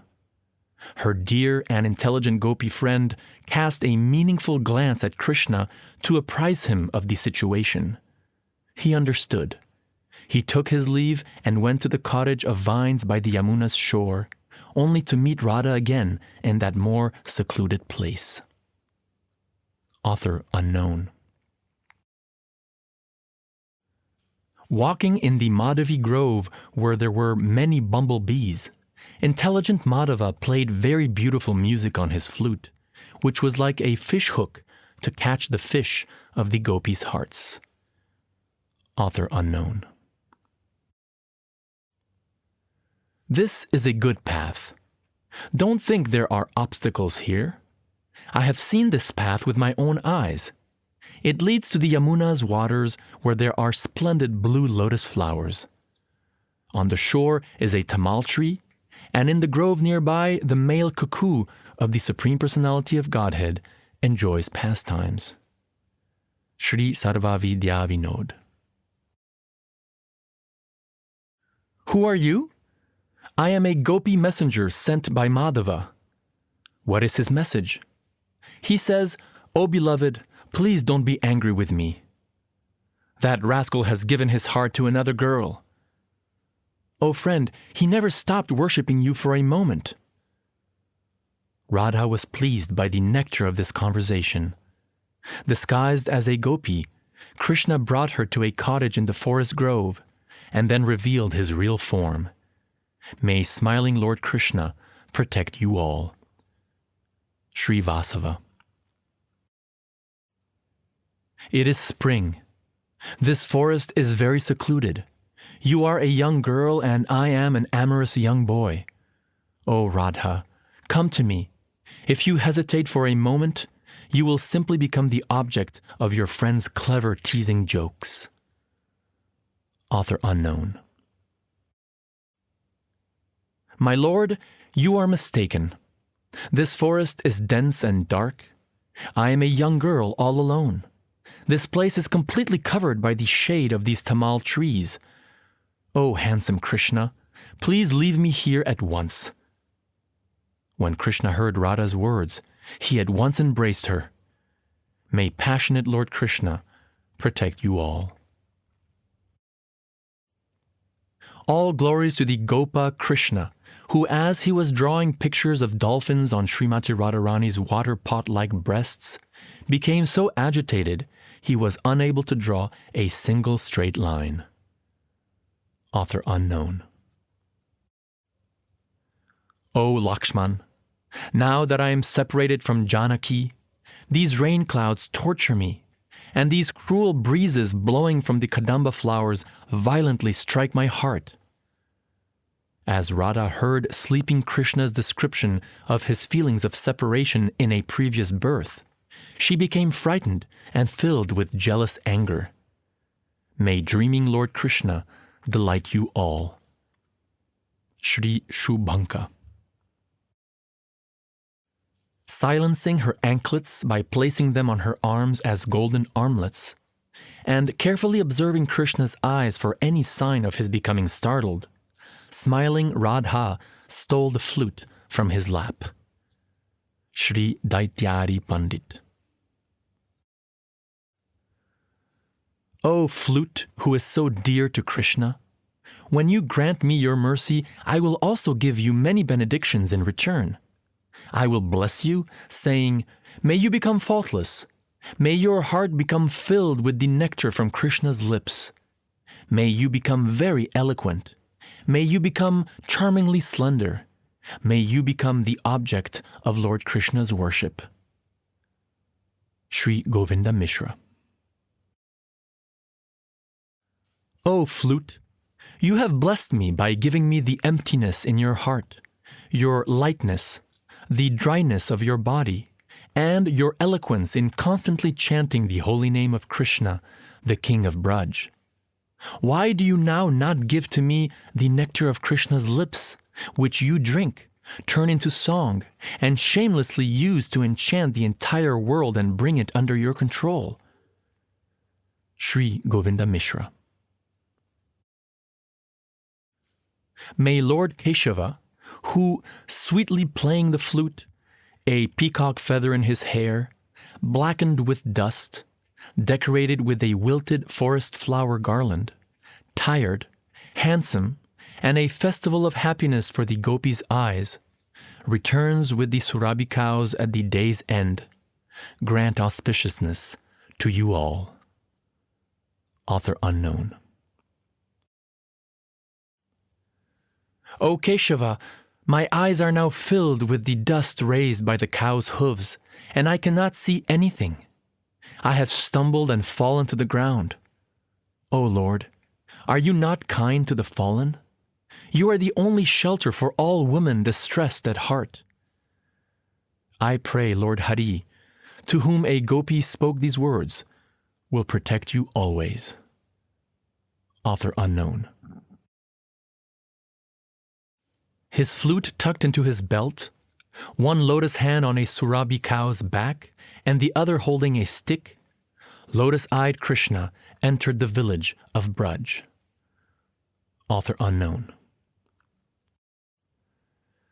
As Krishna walked on the path, one gopi secretly worshipped him with the playful movements of her vine eyebrows, another with her sidelong glances, and another with the moonlight of her smiles. However, it was on Radha's face, which was filled with a graceful beauty that mocked the other gopis and broke their pride, that his shy, amorous glances fell. All glories to those glances of Krishna, the enemy of Kamsa. Sri Uma Patidhara.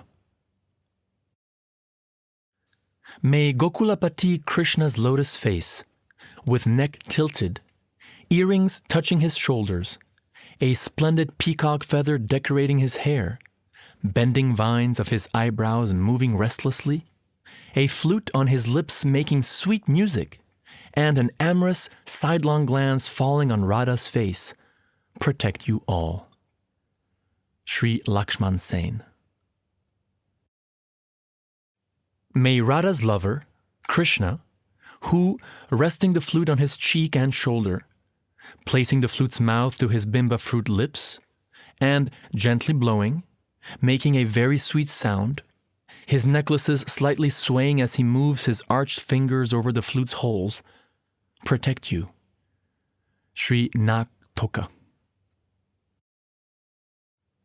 Resting on half his feet, grasping the under between his thumb and finger, spraying himself with 2 or 3 stray drops, and making a charming stream of milk pour into the pail balanced between his arched knees, Damodar milks a Surabhi cow. Sri Sharana. O cheater, even as you embrace Chandravali, when you hear the tinkling of the jeweled belt of some other girl, your attention turns to her and the knot of your arms around Chandravali becomes loosened. How can I tell her? My friend Chandravali has been poisoned by your eloquent words mixed with honey and ghee, so she can no longer see. Author unknown.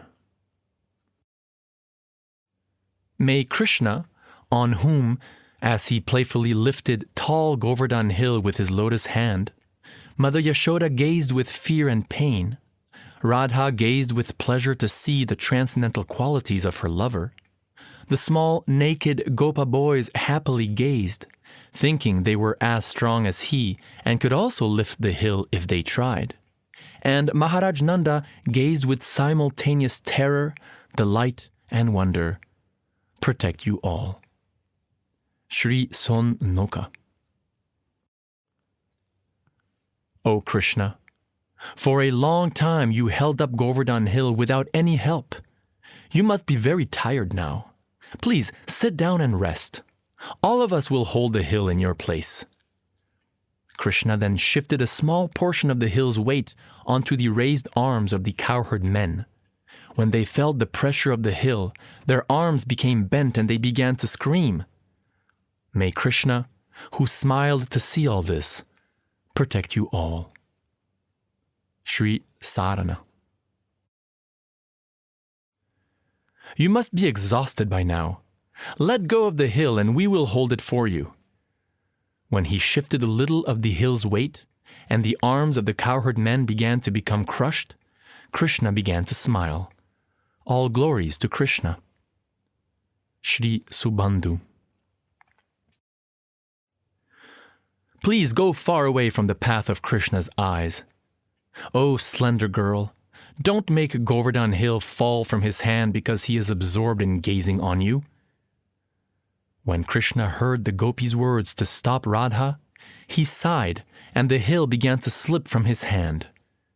May those sighs of Lord Krishna protect you all. Sri Shubhanka. Take us to the other side of the Yamuna. Repeatedly called by the gopis, Krishna pretended to nap by his boat. All glories to doubly indolent Lord Krishna. Sri Sanjay Kashishekara. Krishna, my dear young girl, please step into my tari, boat, which becomes tarao in the locative case. Radha, what power do I have to climb trees? Here, Radha interprets tarao to be the locative of taru, which means tree. Krishna, my dear, charming, bewildered girl, I do not mean tree, I mean tarani, boat. Radha, why would I want to go to the sun? Here, she interprets the word tarani to mean sun. Krishna, all these words I have used mean now, boat. Radha, all these words are meant to bring us together. Here she interprets the word now to mean us. I worship unconquerable Lord Krishna, who happily smiled as Sri Radha defeated him in this playful verbal duel. Sri Rupa Goswami. What you say is true. There are no waves on the Yamuna, and this is a new sturdy boat. I am so afraid because you, O Madhava, are the reckless captain of the boat. Sri Rupa Goswami. The river is very deep. This is an old boat, and we are simply helpless girls. It is very dangerous for us. Nevertheless, O Madhava, at the present moment, you are the only boat captain who can take us slender girls across the Yamuna. Sri Jagadananda Roy. Krishna suddenly stopped the boat in the middle of the Yamuna and demanded immediate payment of the fare. He smiled as he gazed at the frightened face of the gopi who had no money to give. Sri Surya Das. O Yadunandan, by your order I have cast into the water these milk products as well as my own necklace. I have thrown my bodhis far away. Still, the shore of the Yamuna has not come any closer. Author unknown. The boat is violently tossed by the wind. Filling with water, it is now sinking into the Yamuna. Alas, destiny has become my enemy. Even in this calamity, lusty-hearted Krishna again and again puts his hand on me. Shri Manohara. My hands are exhausted. They can no longer push the water out. All you do is speak joking words. O Krishna, if I live through this, never again will I place my feet in your boat. Shri Manohara. O Gopi friends, all of you please bow down before your chosen deity and pray that either the Yamuna river will not be deep as our knees, or we get a boat captain other than Krishna. Shri Mukunda Bhattacharya. The boat rocks to and fro. The river is deep. The reckless son of Maharaj Nanda is the captain. I am a helpless girl. The sun is setting in the west, and the village of Braj is still far away. O Gopi friend, what will I do now? Author unknown. He pays no attention to my prayers. He does not hear my begging in a broken voice. He does not consider my repeatedly bowing down before him. O Gopi friend, what will I do now? In the middle of this wave-filled river, this reckless son of Maharaj Nanda violently shakes the boat. Sri Rupa Goswami. The Yamuna is filled with huge waves, and the boat is filling with water. Still, Krishna is not afraid. O beautiful Radha, don't be so harsh. By your mercy, we will live through this. All you need to do is pay the boat fare of a promise to enjoy with me a festival of amorous pastimes in the cave of Govardhan Hill. Sri Rupa Goswami. O Krishna, O cheater hiding behind this heap of dried cow dung, why do you uselessly beg me in this way? Go away! This is a foolish trick. You used to be very expert at tricking the gopis. You expertly tricked them when you frightened them in an old boat. Where is that expertise now? Sri Rupa Goswami. Who taps on my door with one finger? Oh, crooked girl, it is Madhava. Madhava is a name of spring. Has springtime come knocking on my door? Certainly not. It is the holder of the Sudarshan wheel. Potters hold wheels. Are you a potter? I am not. I am the person who holds up the entire world. The forked-tongued serpent king Ananta holds up the world. Are you he? No, I am a person who crushes serpents. The bird king Garuda crushes serpents. Are you he? No, I am Lord Hari. Hari is a name of the monkey king Hanuman. Are you he? May Lord Krishna, who holds the Sudarshan Chakra and who smiled to hear these clever words from Srimati Radharani, protect you all. Author unknown. Who is there in the darkness of night? It is Keshava. Kesha means hair. Why should hair approach me? You are awfully proud, hair. Oh, beautiful girl, I am the grandson of Maharaj Shurasena. Of what use is the worthless son of a virtuous grandfather? Oh, moon-faced girl, I am the holder of the Sudarshan wheel. Ah, you are a potter who spins a potter's wheel. Will you give me a bowl, a pot, and a milk bucket? May Lord Krishna, who was embarrassed by these clever replies of the Gopi Radha, protect you all. Sri Chakrapani. One morning, when Krishna came to Radha, Radha asked him, "My dear Keshava, where is your Vasa at present?" The Sanskrit word Vasa has three meanings. One meaning is residence, one meaning is fragrance, and another meaning is dress. Actually, Radharani inquired from Krishna, "Where is your dress?" But Krishna took the meaning as residence, and he replied to Radharani, "My dear captivated one, at the present moment, my residence is in your beautiful eyes." To this, Radharani replied, "My dear cunning boy, I did not ask you about your residence, I inquired about your dress." Krishna then took the meaning of vasa as fragrance and said, "My dear fortunate one, I have just assumed this fragrance in order to be associated with your body." Srimati Radharani again inquired from Krishna, "Where did you pass your night?" The Sanskrit word used in this connection was yaminya-mushitaha.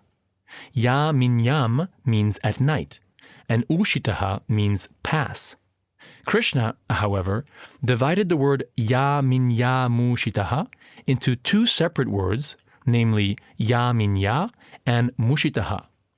By dividing this word into two, it came out to mean that he was kidnapped by Yamini, or night. Krishna therefore replied to Radharani, "My dear Radharani, is it possible that night can kidnap me?" In this way, he was answering all the questions of Radharani so cunningly that he gladdened this dearest of the gopis. May smiling Lord Krishna protect you all. Author unknown. Radha, you have become Kupita, angry. Ku means earth and Pita means father. It is you who are father of the earth. And you are the mother of all the universes. You are the actual mother of the universes. You are omniscient. No one is your equal. O goddess, your skill in joking lovers' quarrels is ananta, unlimited. Nan means bowing down, ta means the state of being, and a means without. It is you whom possesses this quality of ananta, refusing to bow down. May Lord Krishna, who smiled as he then bowed down before the beautiful Gopi Radha, grant auspiciousness to you all. Shri Harihara. On a wonderful night, in delightful Vrindavan forest filled with the fragrance of jasmine flowers, illuminated by beautiful moonlight, and made charming by the singing of the cuckoos and other birds, Krishna's sweet, regal flute music, which stole away the gopis' hearts and bodies, was splendidly manifest. Author unknown.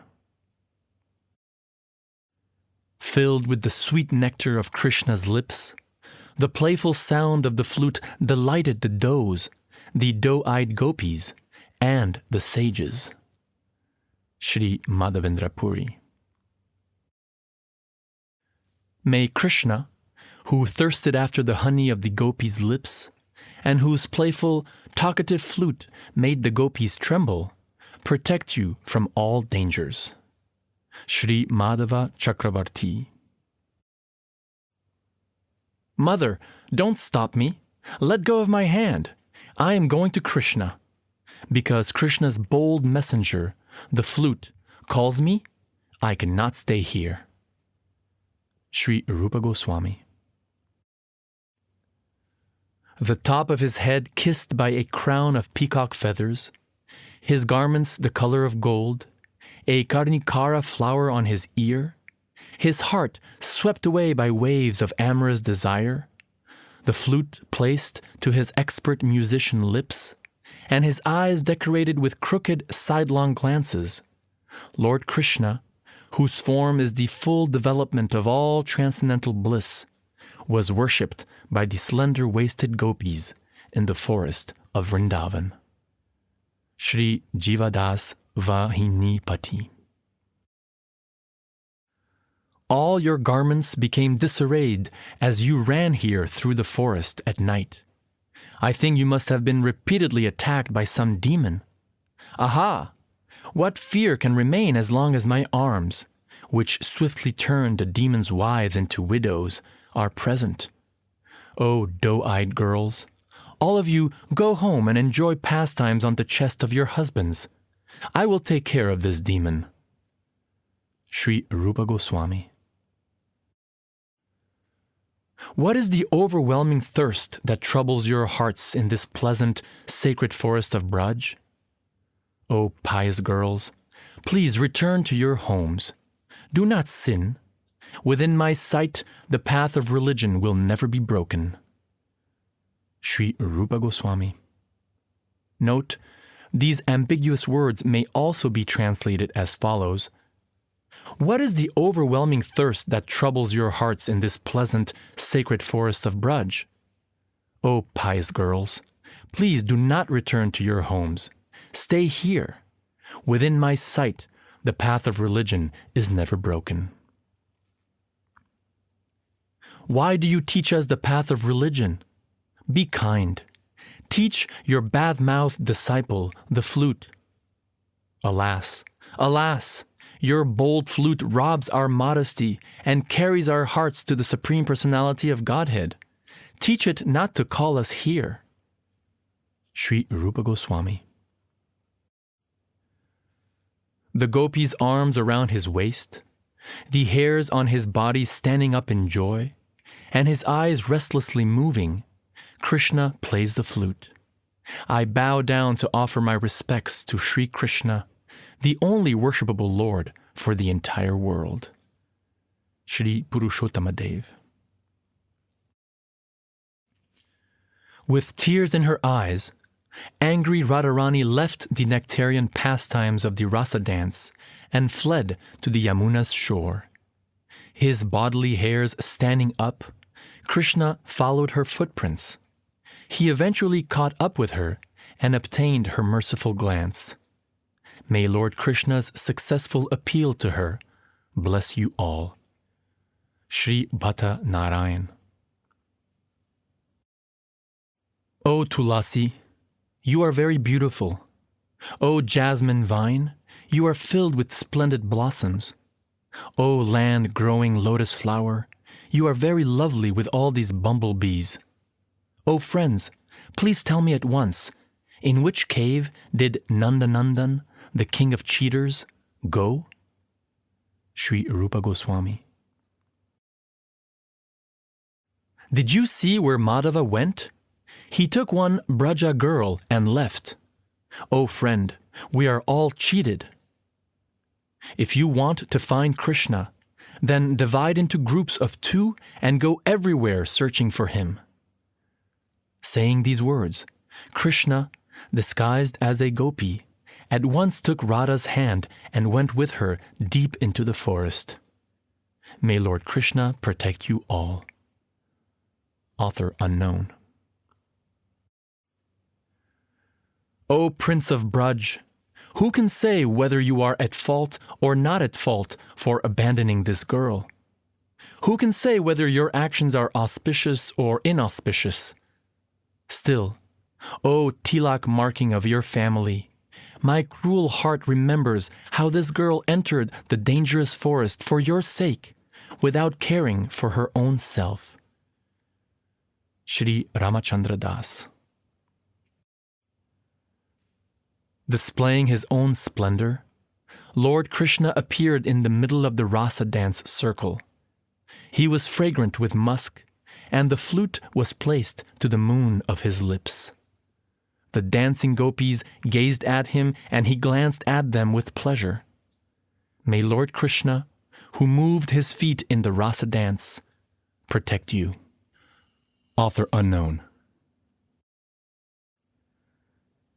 Devaki bore a precious fruit sought by the liberated sages.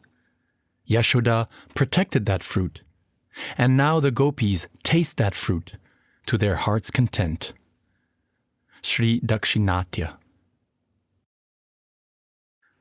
The young gopis must have performed many austerities and pious deeds in their previous births, so that the Supreme Personality of Godhead has now become a blue garment covering their water pot-like breasts. Sri Raghupati Upadhyay. As a young Chakravaka couple separates and then meets again, Krishna, his palms trembling in his water pastimes, delights in covering and uncovering Radha's face. May Lord Krishna protect the entire world. Author unknown. My friend, please do not be too puffed up because Krishna has decorated your forehead with his own hand.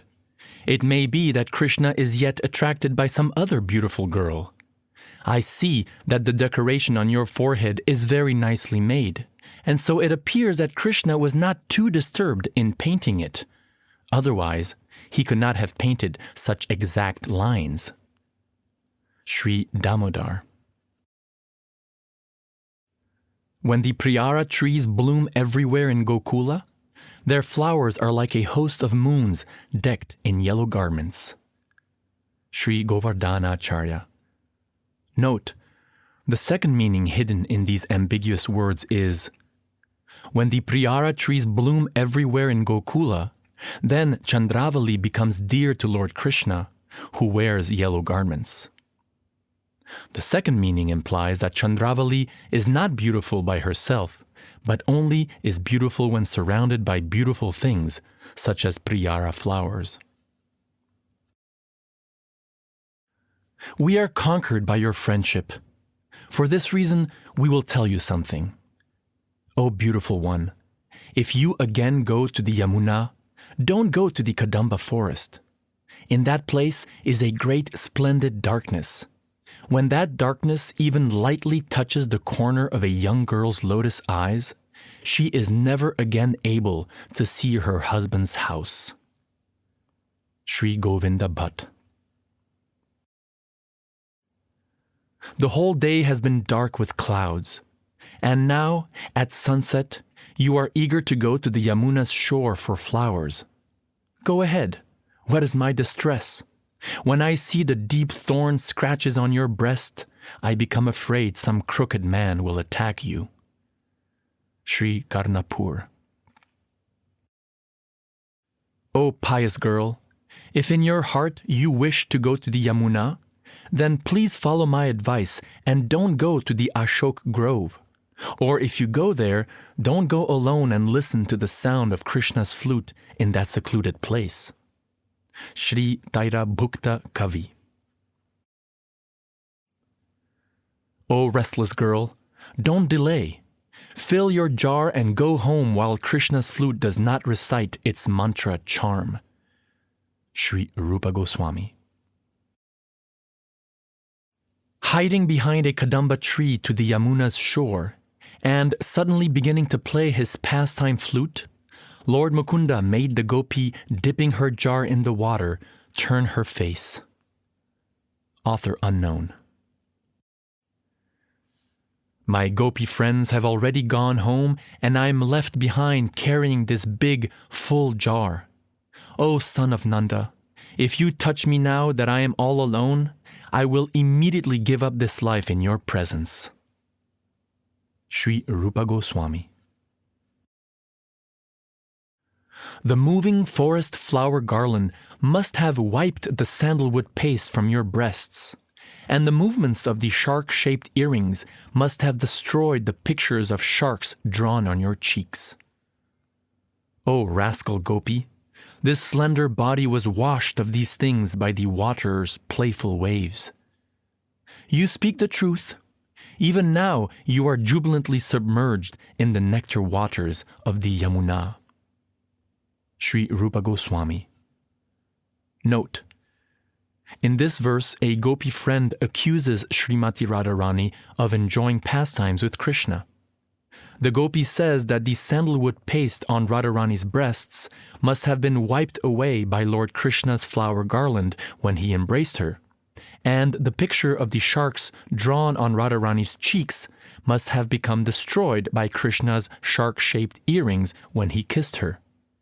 Radharani then defends herself, saying that the sandalwood paste and shark pictures were washed away when she bathed in the Yamuna. The gopi is reluctant to believe it. Why are you eagerly going into the deep, dark forest to pick flowers for goddess Katyayani? Look, O beautiful necked girl, your Gopa husband is angrily staring at the scratches on your breasts. Sri Rupa Goswami. O handsome one, why do you suspiciously stare at my dear friend's back, now yellow from the Priyangu flower pollen blown by the Yamuna breeze? Sri Rupa Goswami. Note, Chandravali's back is yellow because she enjoyed pastimes with Lord Krishna on a bed of flowers. Lord Mukunda's eternal pastimes are manifested even now in Vrindavan. Because these pastimes are very confidential, they are not clearly described by they who know of them. Note, the authorship of texts 314 and 316 is not given in the original. Lord Shiva hinted to his wife Parvati that Lord Madhava eternally enjoys pastimes with the lotus-faced gopis in Vrindavan. Because these jewel pastimes are a very great secret, Vyasa's son Shukadev Goswami, who knows the actual truth, described Lord Krishna's entrance into Mathura city. In the Padma Purana, Lord Shiva privately said to Parvati, Lord Krishna, the killer of Kamsa, eternally enjoys pastimes in Vrindavan with the cows, gopas, and gopis. O Kamadev, you have given this lowly girl's body friendship with the new moon. Tell me, after Krishna leaves at sunrise, where will you shoot your arrows? Sri Rudra. Note, anxious because of Krishna's imminent departure, Radha has become thin and pale as the new moon.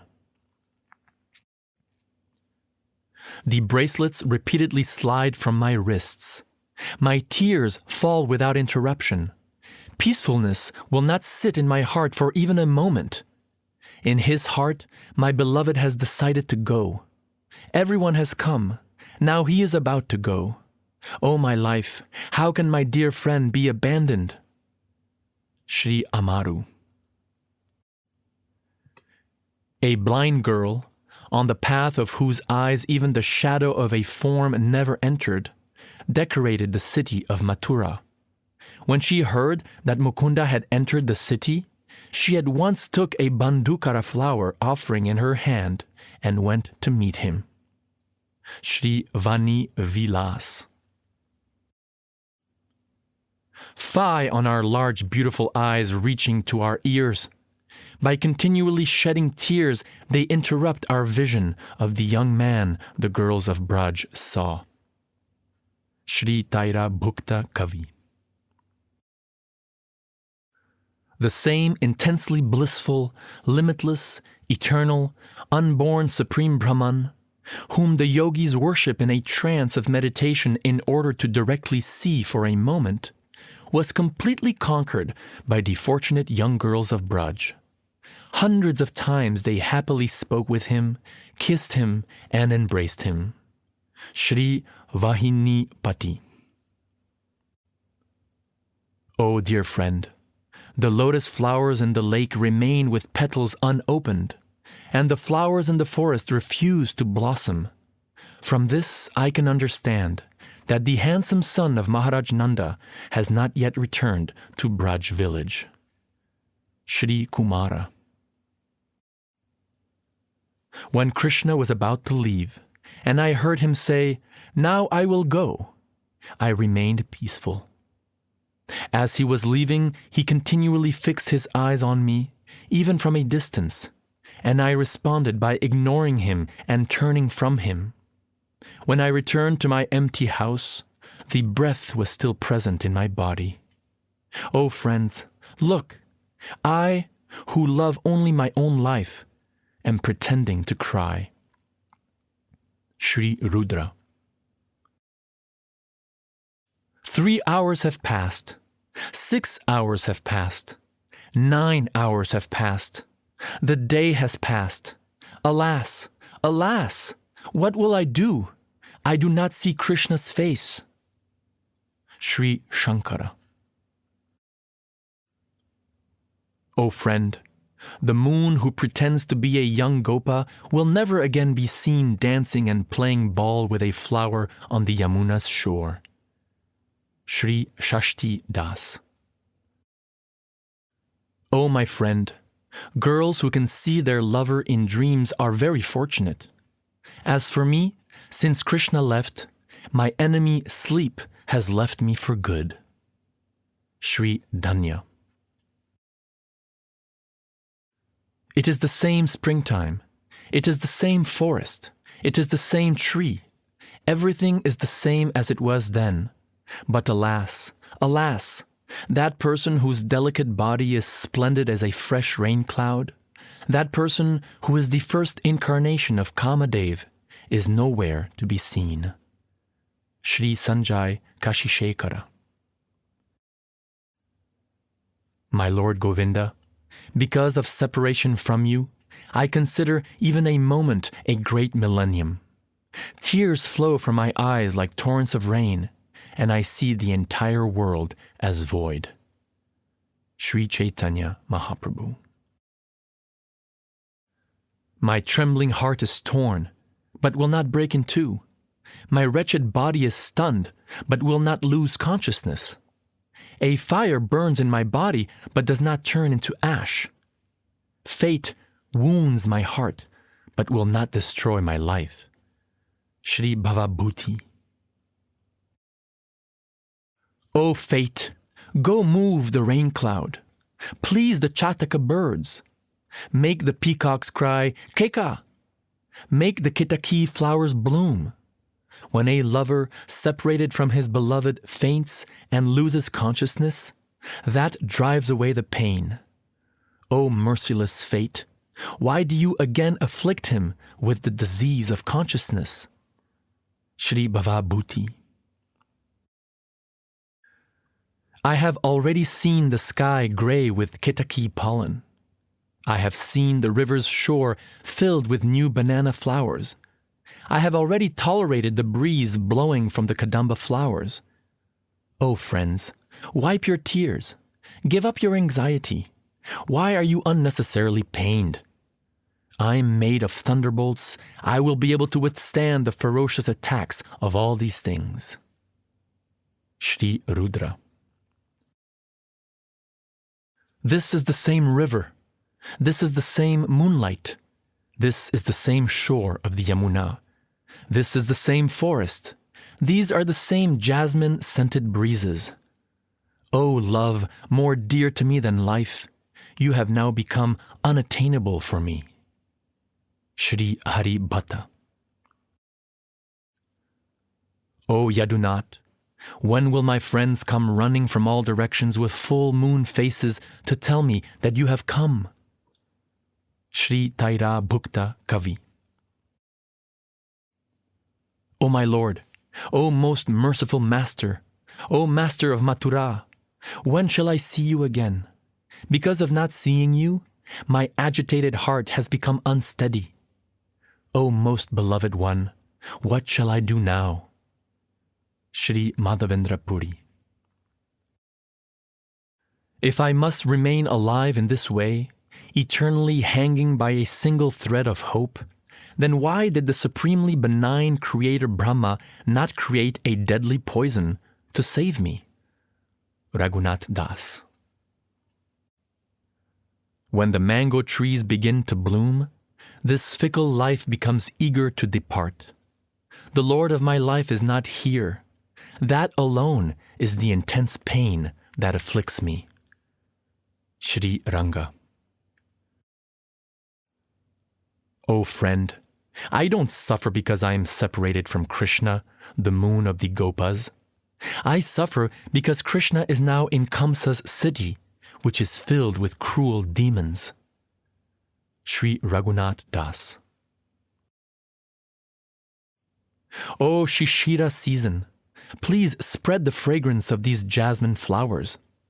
O breeze, please blow nicely.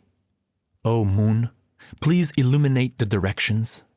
O Kamadev, now you may arouse desire. Those days have passed. Friends, please give up talking of him. Now my heart wishes to do something else in this place. Shri Rudra.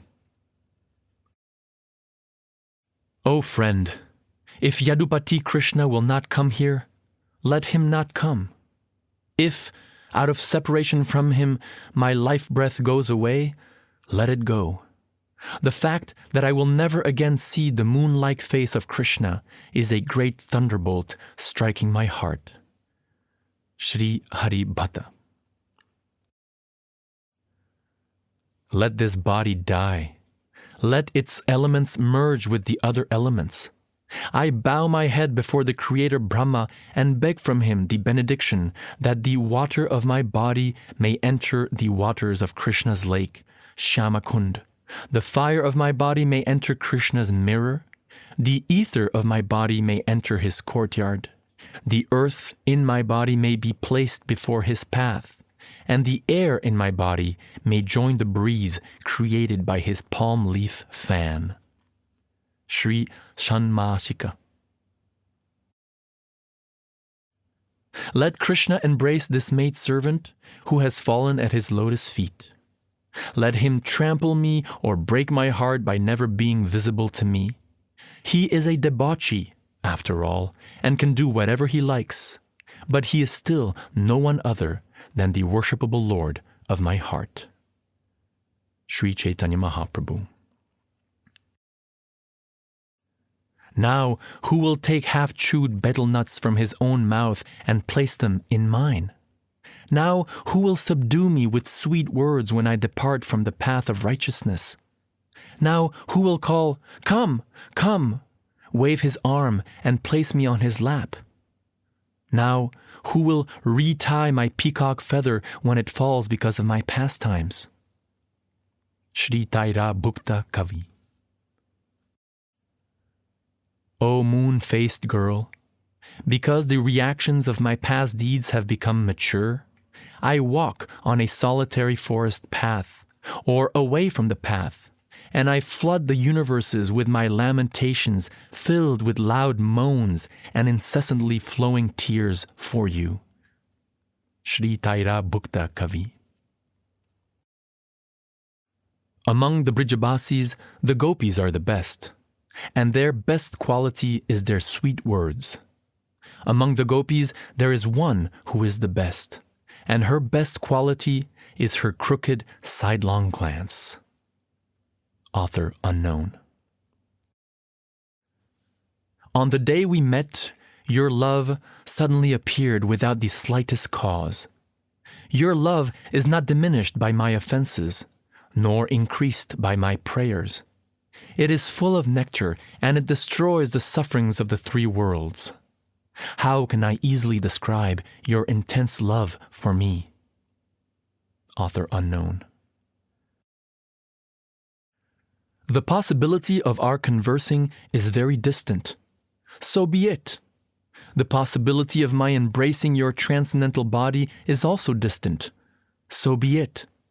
However, again and again I bow down before you and beg, please always count me among your friends, and please write a line to me. Sri Keshava Bhattacharya. This is the Yamuna, very beautiful with many blue lotus petals, and the favorite place of restless, warbling Jalaranku birds blinded with happiness. On this shore, Lord Krishna's days were mostly spent in passionate and blissful amorous pastimes with the gopis. Sri Dasarat.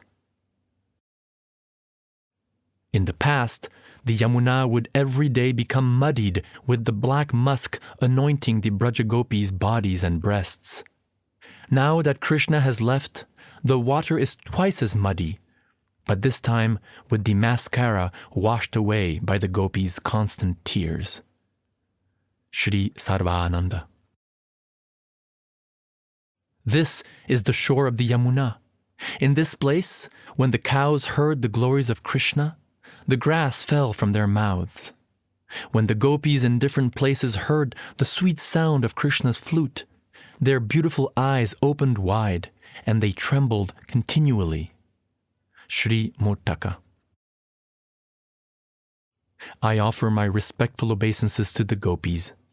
When Krishna, the husband of the goddess of fortune, remembers their transcendental qualities, his warm sighs wilt the Vaijayanti garland on his chest.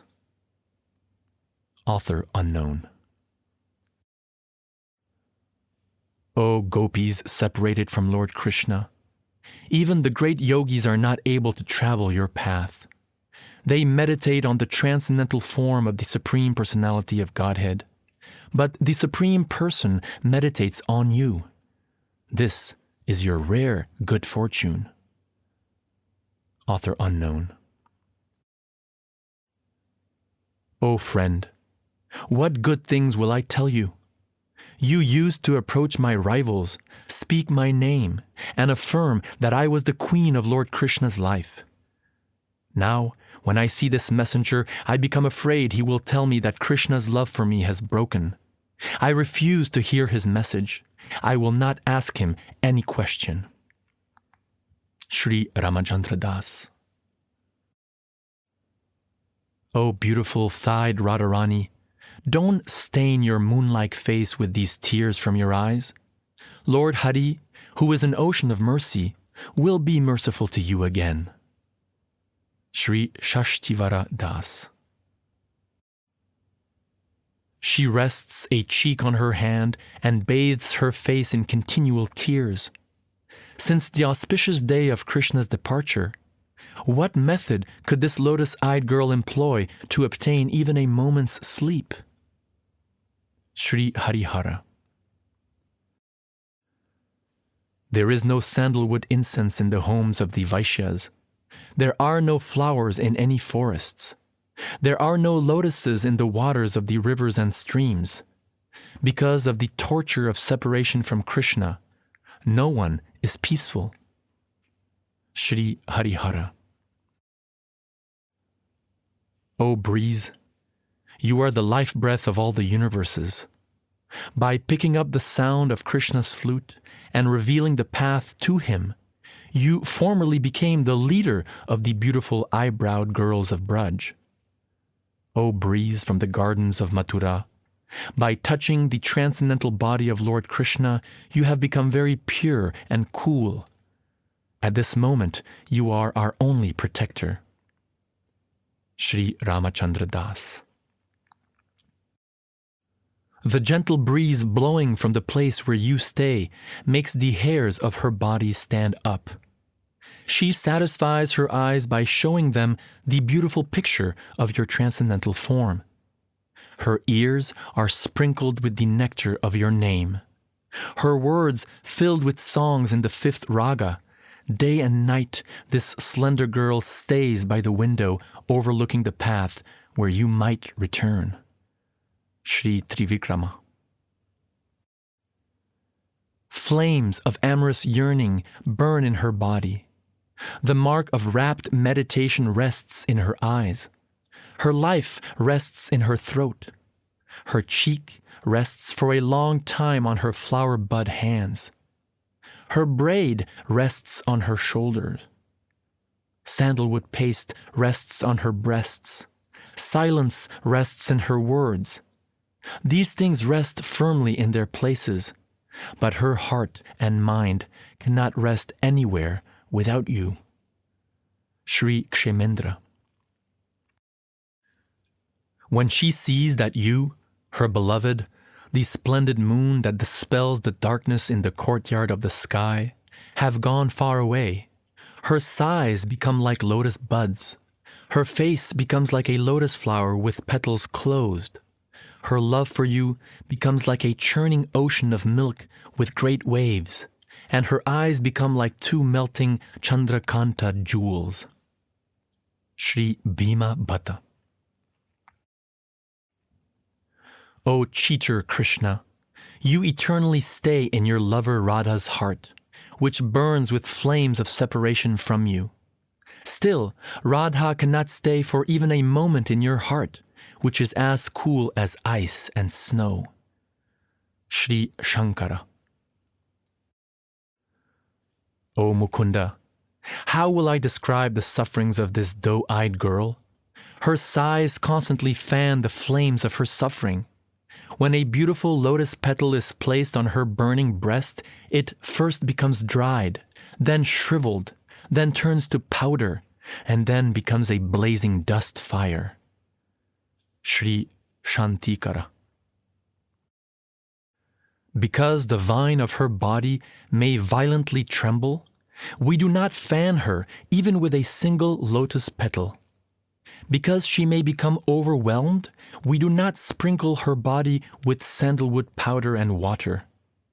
Because she may become crushed by the great burden, we generally do not place even a flower on her breast. How may the disease of this slender girl's heart become cured? Sri Ananda. Radha is again and again attacked by the sharpened arrows of Cupid.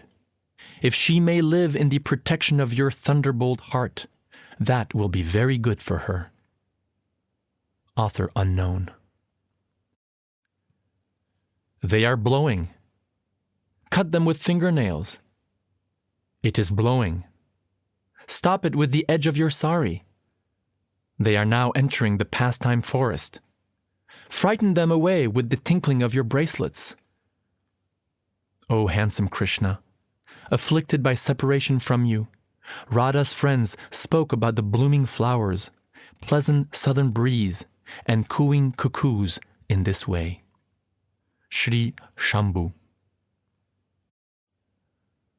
One evening, one of the gopis fainted, and then a second, and gradually all the gopis fainted. O handsome Krishna, one gopi tried to write a love letter to you, but she became overwhelmed and was unable to complete the first word, swasti, greetings. Sri Sachipati. When she meditated on you in order to draw your picture, Kamadev drew his bow. When her two fingers moved to grasp the paintbrush, Kamadev placed an arrow on the bowstring. When she began to draw, Kamadev shot an arrow. She was severely wounded. O Keshava, she fainted, and for a long time she was motionless as a painted picture. Sri Bana. Constantly meditating on you in her heart, and imagining that you had appeared before her, she made her arms like a bracelet around you. Her hairs standing up, she passionately embraced her own body for a long time. When I saw her, I thought her tears were a monsoon rain in disguise. Author unknown. In the presence of some friends, she sheds continual tears. To other friends, she narrates her grief. To other friends, she humbly begs mercy. And because of her superiors and elderly relatives, she is anxious. These are the ways she suffers in separation from you. Please become peaceful. She will become happy today or tomorrow. She is only really tortured by the constant sighing. Sri Rudra. The dark-complexioned Supreme Personality of Godhead is expert at capturing the hearts of others with the sweet handsomeness of his face. What hope is left for a person who desires friendship with him? Sri Jagannath Sain. What is the use of talking with you in a solitary place? What is the use of gazing at you with unblinking eyes? O Lord, O Son of Nanda, it is the love they bear for you in their hearts that is the only real friend of the beautiful girls in Gokula. Author unknown. When they heard the sweet sounds of your flute, they were not shy of their superiors. Why should the gopis become shy now that they are separated from you? Sri Shashti Das. O traveler to Mathura, at Lord Krishna's door, please speak this message from the gopis. The fire of Kaliya's poison again burns in the Yamuna's water. Sri Veera Saraswati. Remembering the gently flowing Yamuna river, the area around Govardhan Hill, dark with blue lotuses, and the valleys fragrant with many kadamba flowers, and also remembering sweetly beautiful Radha during their first meeting, he became filled with pain. May Lord Damodar, the king of Dwarka, delight the three worlds. Sri Sharana. He does not wish the pastime lotus flower. The moonlight does not please him. He does not try to playfully talk with his doe-eyed queens. He spends the evenings sitting down, pale, wan and languid, without desiring to enjoy anything. A Brajagopi staying in his heart, Lord Hari is stunned. Sri Sharana. Even though tightly embraced by Rukmini Devi in a jeweled palace in Dwarka by the sea, Lord Krishna, remembering the fragrance of Srimati Radharani's transcendental pastimes in the Vanira grove by the lovely shore of the Yamuna, suddenly fainted. Sri Umapatidhara. Now I am passionately embracing Pali in the water. Why do you speak angry words? O Radha, you pine for me in vain. Hearing these crooked words from Krishna as he slept on the bed, Rukmini stopped embracing his neck. May Lord Krishna protect you all. Sri Umapatidhara. When Krishna left for Dwarka, Radha wrapped herself in his garments and sat down by a charming vine in a grove on the Yamuna's shore. Filled with longing, she shed tears and sang in a shrill, choked-up voice. When the fish in the water heard her, they became anxious, thinking the singing to be the warbling of a predator crane or pelican. Sri Aparajita. O traveler, if you go to Dwarka, tell this to the son of Devaki. Now that you have rejected them, the gopis are overwhelmed by Kamadev's mantra charm, and their eyes are blinded by the kadamba pollen of your pastimes. In spite of all this, the shore of the Yamuna still does not enter your heart. Sri Govardhanacharya. Why do Govardhan's caves, the Yamuna's shore, your favorite vata tree named Bandira, the kadamba trees at Kalia Lake, your friends, and Braja village not enter your heart, even to be criticized, O debauchee of Dwarka? These words of the Braja Gopis were an unbearable javelin wounding Lord Hari's heart. May that javelin protect you all.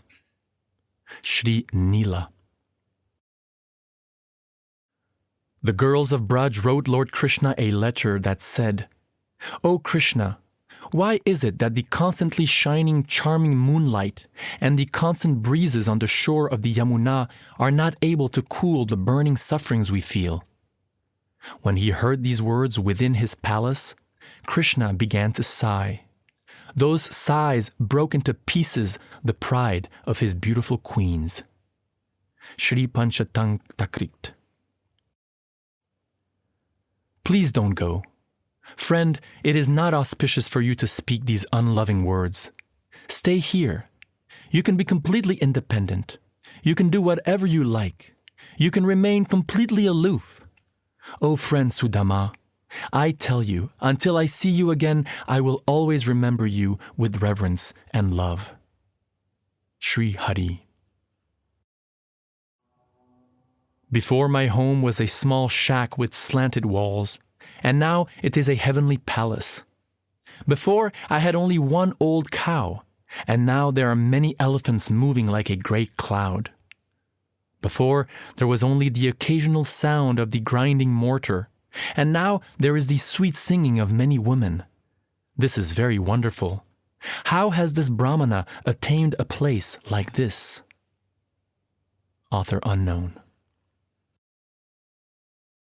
Jubilant, fortunate Radha closed her right eye, and with her left eye, which was like a glistening red lotus flower pushed by a fish, gazed at Lord Krishna. Sri Hara. Her eyes flooded with tears and could no longer see. Her arms were overwhelmed with trembling and could not wrap themselves around his neck. Her choked voice could speak no words, and her heart was restless. After such a long time, the meeting with her lover was just like her separation from him. Sri Shubhra. Why have you fallen disconsolate at my feet? The husband is always independent. He may stay for some time, and then he may also go away. What fault is there on your part? It is I who am the sinner, for I remained alive even when separated from you. The wife should always consider her husband to be her very life and soul. It is I who should apologize to you. Author unknown. That very personality who stole away my heart during my youth is now again my master. These are the same moonlit nights of the month of Chaitra. The same fragrance of malati flowers is there, and the same sweet breezes are blowing from the Kadamba forest. In our intimate relationship, I am also the same lover, yet still my mind is not happy here. I am eager to go back to that place on the bank of the Reva under the Vetasi tree. That is my desire. Author unknown. My dear friend, now I have met my very old and dear friend Krishna on this field of Kurukshetra. I am the same Radharani, and now we are meeting together. It is very pleasant. But still, I would like to go to the bank of the Yamuna beneath the trees of the forest there. I wish to hear the vibration of his sweet flute playing the fifth note within that forest of Vrindavan. Sri Rupa Goswami. O beautiful girl, reject Shiva, reject Indra, Varuna, and Brihaspati. O lotus-eyed girl, worship the transcendental personality of Godhead and reject all others. May Lord Hari, who overheard Dhanvantari as he was instructing Lakshmi Devi to select the Lord as her husband, protect you all. To Krishna, the crown of the Yadu dynasty, the Lord who enjoys transcendental pastimes in Vrindavan, and the boat for crossing the ocean of repeated birth and death, I offer my respectful obeisances. Shri Avilamba Sarasvati.